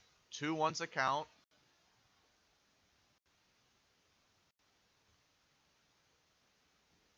Two outs in the bottom of the 5th here. Sheboygan leads the Barons 7-5. Inside pitch, pass ball, stealing home. Another score for Sheboygan. Up 8-5 now.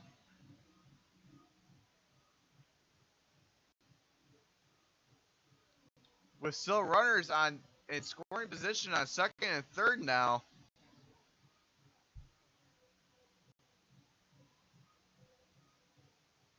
With 3 balls and a strike, we could possibly have another bases loaded. Thought it was ball 4, ran the outside line, called it a strike. Full count now. Once again, last time a full count happened, Clayhag ended up walking the batter. See if he can change that. Just outside. Clayhag thought he had it, doesn't like the call. And once again, bases are loaded.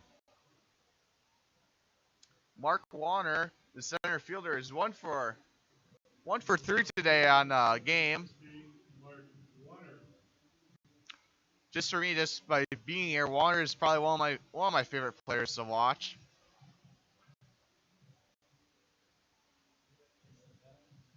Oh.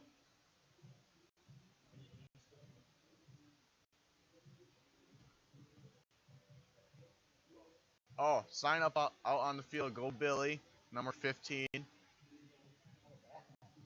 I don't know, but one kid was very sad that he lost the sign. Now he's happy he gets his sign back. The world may never know. Breaking ball, strike 1.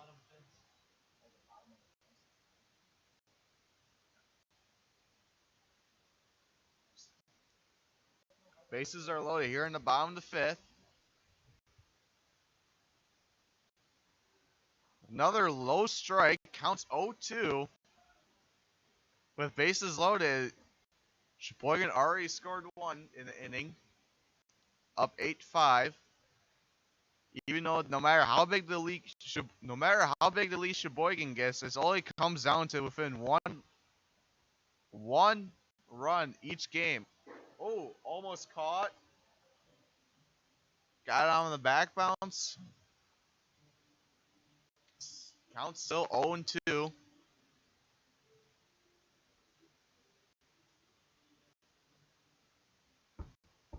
Two outs here in the bottom of the 5th. Flag's going from right to left. Warner got another rip at it. He's getting pieces of them, but not the right pieces that he wants, though.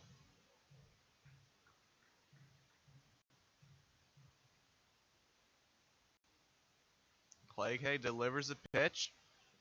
Warner, card is running over. Well out of bounds.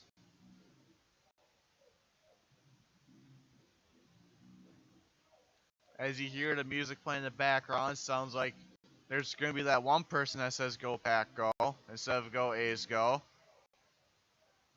But they're doing a good job of saying A's instead of Pack. Not so much the Bears. I'm a Vikings fan myself, so. Hey now, the Bears. Let's not forget about the double doink in Chicago, all right? Strikeout from Clegg. Warner strikes out with bases loaded. Managed to get 1 run in during that inning. Sheboygan still leads it 8-5 going to the top of the 6th.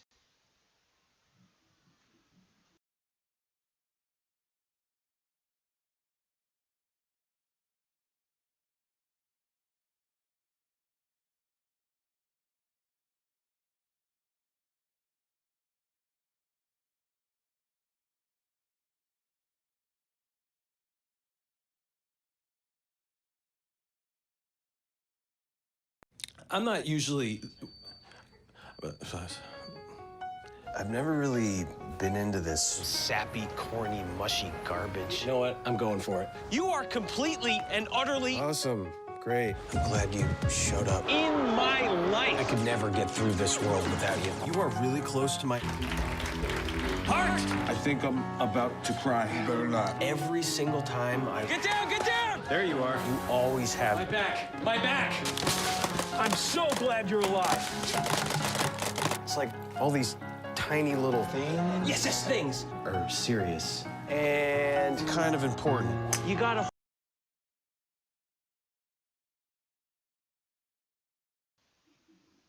After a very short commercial break, Leading off for Burlington, left fielder number 9, Adam Titty.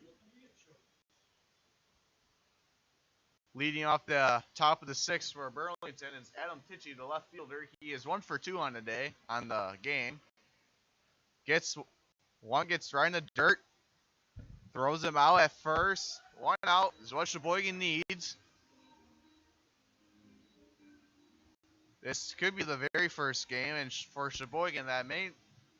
I'm not gonna say it because I don't want to jinx it, and everyone in the press box will be extremely upset at me.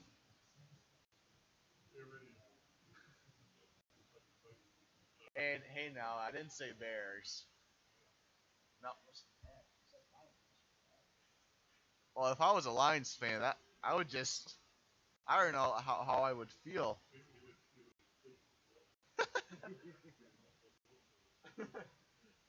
Anyways, batting for Burlington is Sam Scarletto. Gets a little piece of that. Counts 0-2 with 1 out already. After this inning, my time has come to an end. Mike will start taking over. Another ripped one into right field, into the bullpen area for the Barons. Still 0-2 with 1 out. Outside pitch, 1-2.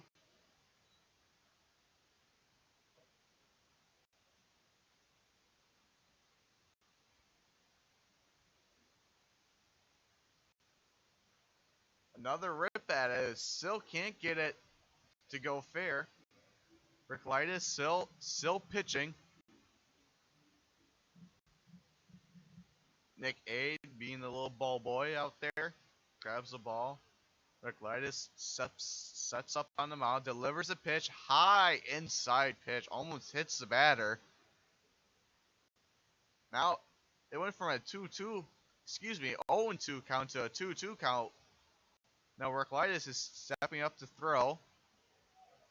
Strike 3 on a breaking ball and gets him looking.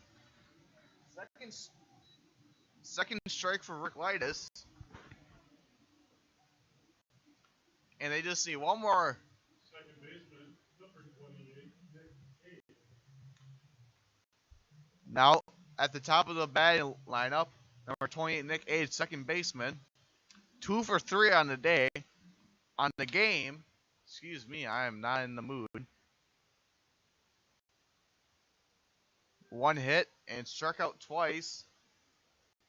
As a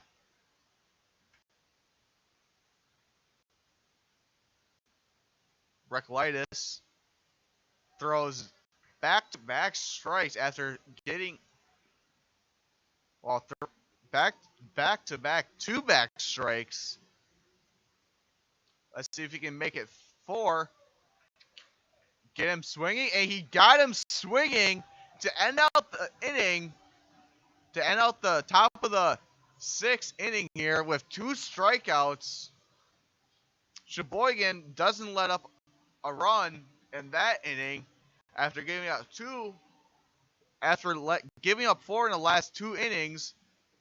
We'll be back at the bottom of the 6th at Wildwood Park.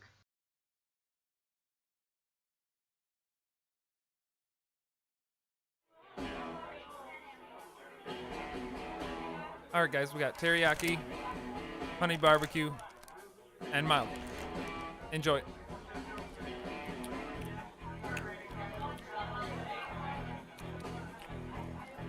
All right, DOA wings, hottest on the menu. You got a problem?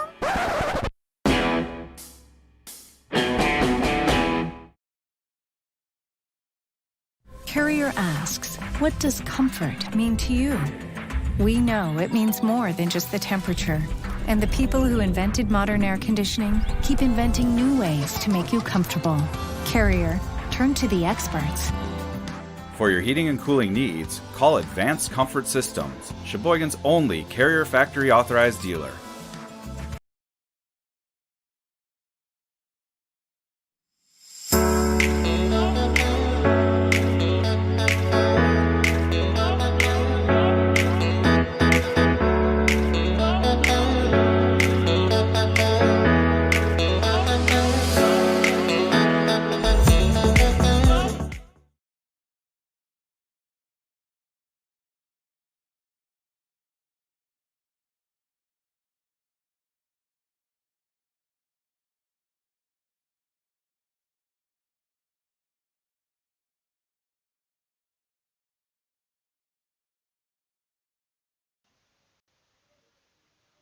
Here, The designated hitter, number 19, Harry Bell.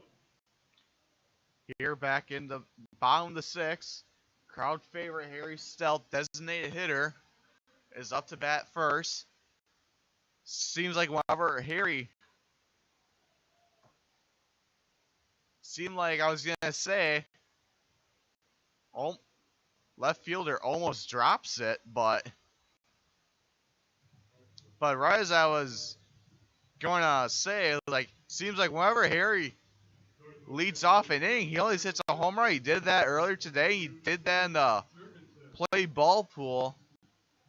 He was the first in each inning. He both hit dingers out into left field over there, right where it was caught by the wall. And now batting is now Jimmy Jurgensen.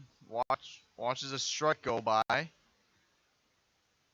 Counts 0-1-1, 1 out here in the bottom of the 6th.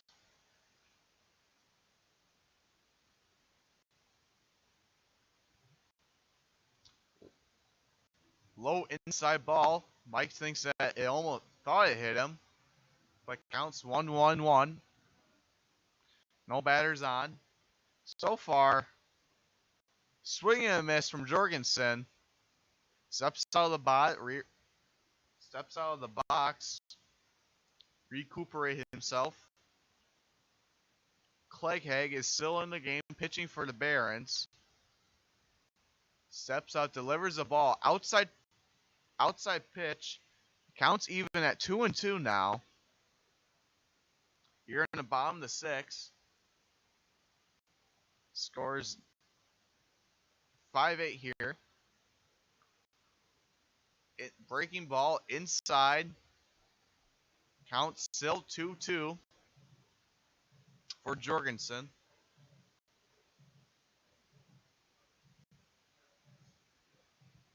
And Sheboygan has scored in every inning. Scored 2 in the first and 3 in the second, and 1 run in each of the innings after that. A nice rip right towards second base. Throws him out at first. Another nice play by Aide for the Barons. And now up batting for the A's, Jacob Neese, third baseman. Neese is 1 for 3 in this game.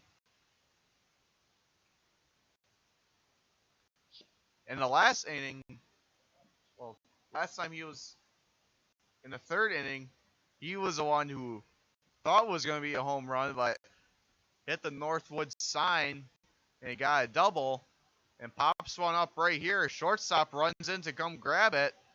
And a 1-2-3 inning for the Barons. And now the A's will be back out onto the field. And Mike will take over from here now. We'll see you after commercial.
Mac Doherty now on the mound for Sheboygan. Reclitus' line, he went 6 innings, gave up 9 hits, 5 runs. 3 of those were earned. He did not walk a batter and registered 13 strikeouts. That's quite outstanding. He'll be facing the number 2 hitter in the Barons order, Logan Pye. Pye is 1 for 2 today with a walk, and he's also scored a couple runs. Sheboygan leads 8-5. Matt mentioned the last half inning they'd scored in every inning until the bottom of the 6th.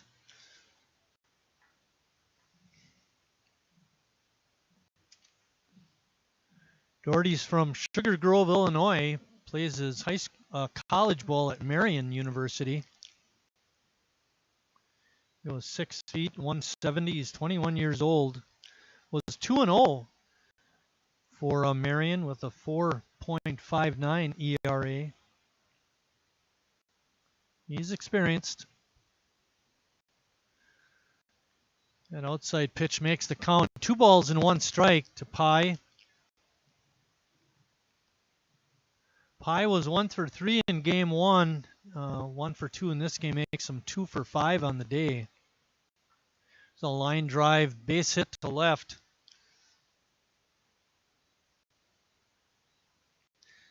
That brings up Brandon Watkins, the center fielder. Center fielder, number 2, Brandon Watkins. Line score so far, Burlington has 5 runs, 10 hits, and 3 errors. Sheboygan has 8 runs, 6 hits, and 2 errors. The shoddy defense by Burlington has led to a couple of runs for the A's.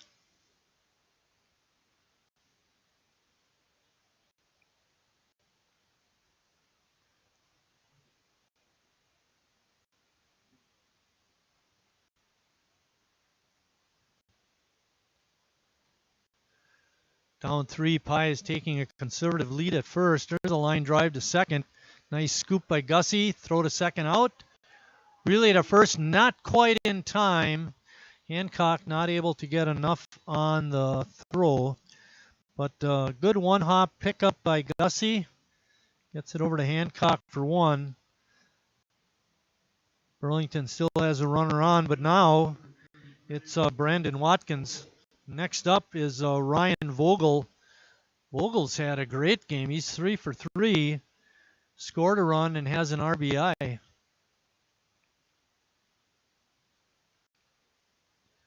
Takes the first pitch for a ball. On the day, Vogel is 4 for 7.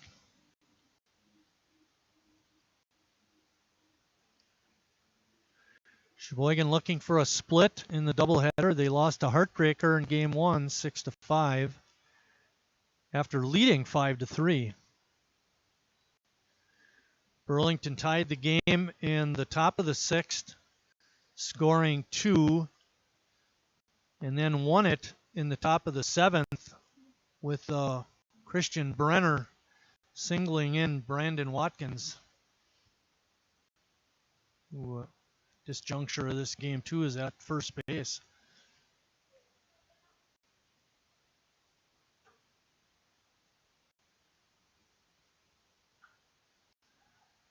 Fly ball out to right. Christ has a beat on it, comes in and makes the catch. 2 outs. That leaves it up to Ryan Vogel. Caleb Gendon. Caleb is 2 for 3 today with an RBI and a run scored.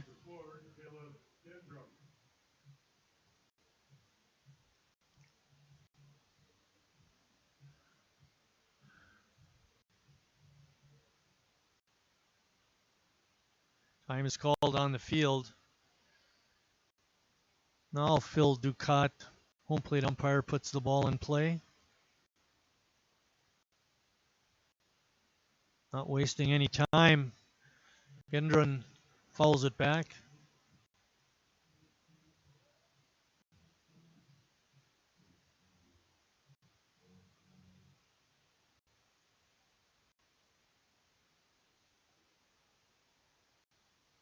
Breaking ball is in for a strike 2. Well, guys, if you're going to split a doubleheader, I'd rather win game 2. And hopefully that's what Sheboygan will do. This is the one you'll remember. Hopefully it'll take the sting out of that game 1 loss. And there was a strikeout and a pass ball. And Gendron reaches on a strikeout. Oh, my. And the tying run is coming to the plate in the person of Christian Brenner. Number 37, Christian Brenner.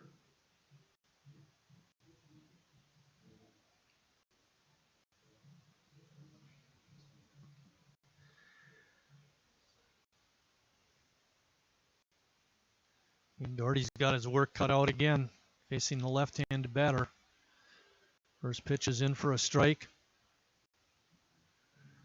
Brenner singled in the second, doubled in a run in the 4th, and flew out to left in the 5th. He's had a good game. Also had 3 hits in game 1. So he's had an awesome day with 5 hits.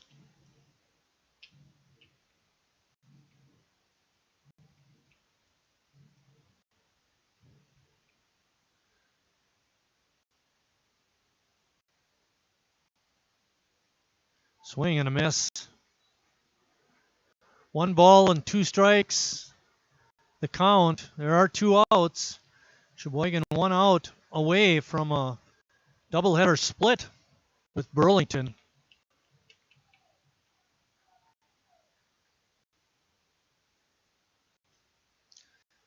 Ball is hitting foul territory. Jurgensen calling for it and makes the catch. And that's the ball game. Sheboygan wins game 2 by a score of 8-5.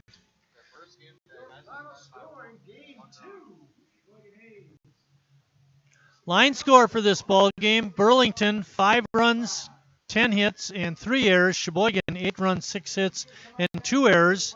Our next live stream broadcast will be Wednesday, June 2nd, when Kewaskum comes to town. It'll be a 7:30 game. We'll look forward to seeing you at that time. The winning pitcher for this game is Jared Rekalitis. Mac Doherty with the save. Steve Clehaig takes the loss. On the season now, Sheboygan is 4-2. Burlington is 2-1. For my partner, Matt, I'm Mike Martin saying thanks for watching, everybody, and we'll see you down the road.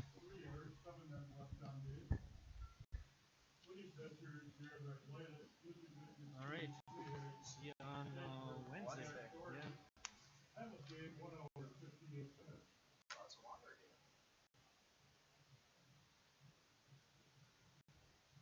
All the excitement in the last couple innings.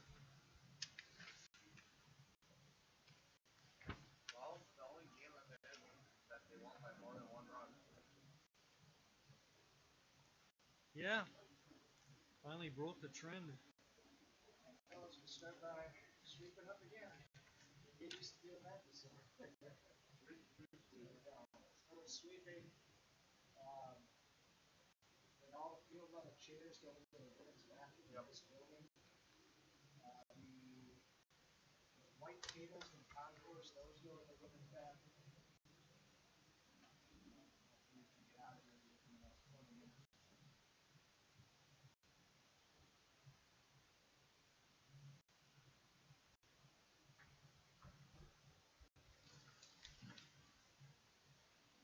Always something. Well, you just can't get an easy win.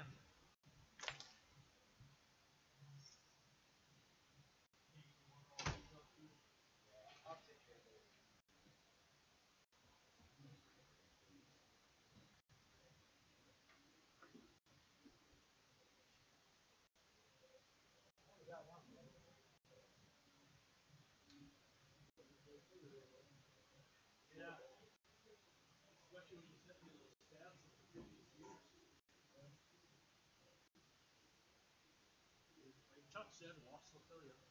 Scored 2, read off walks, and then they hit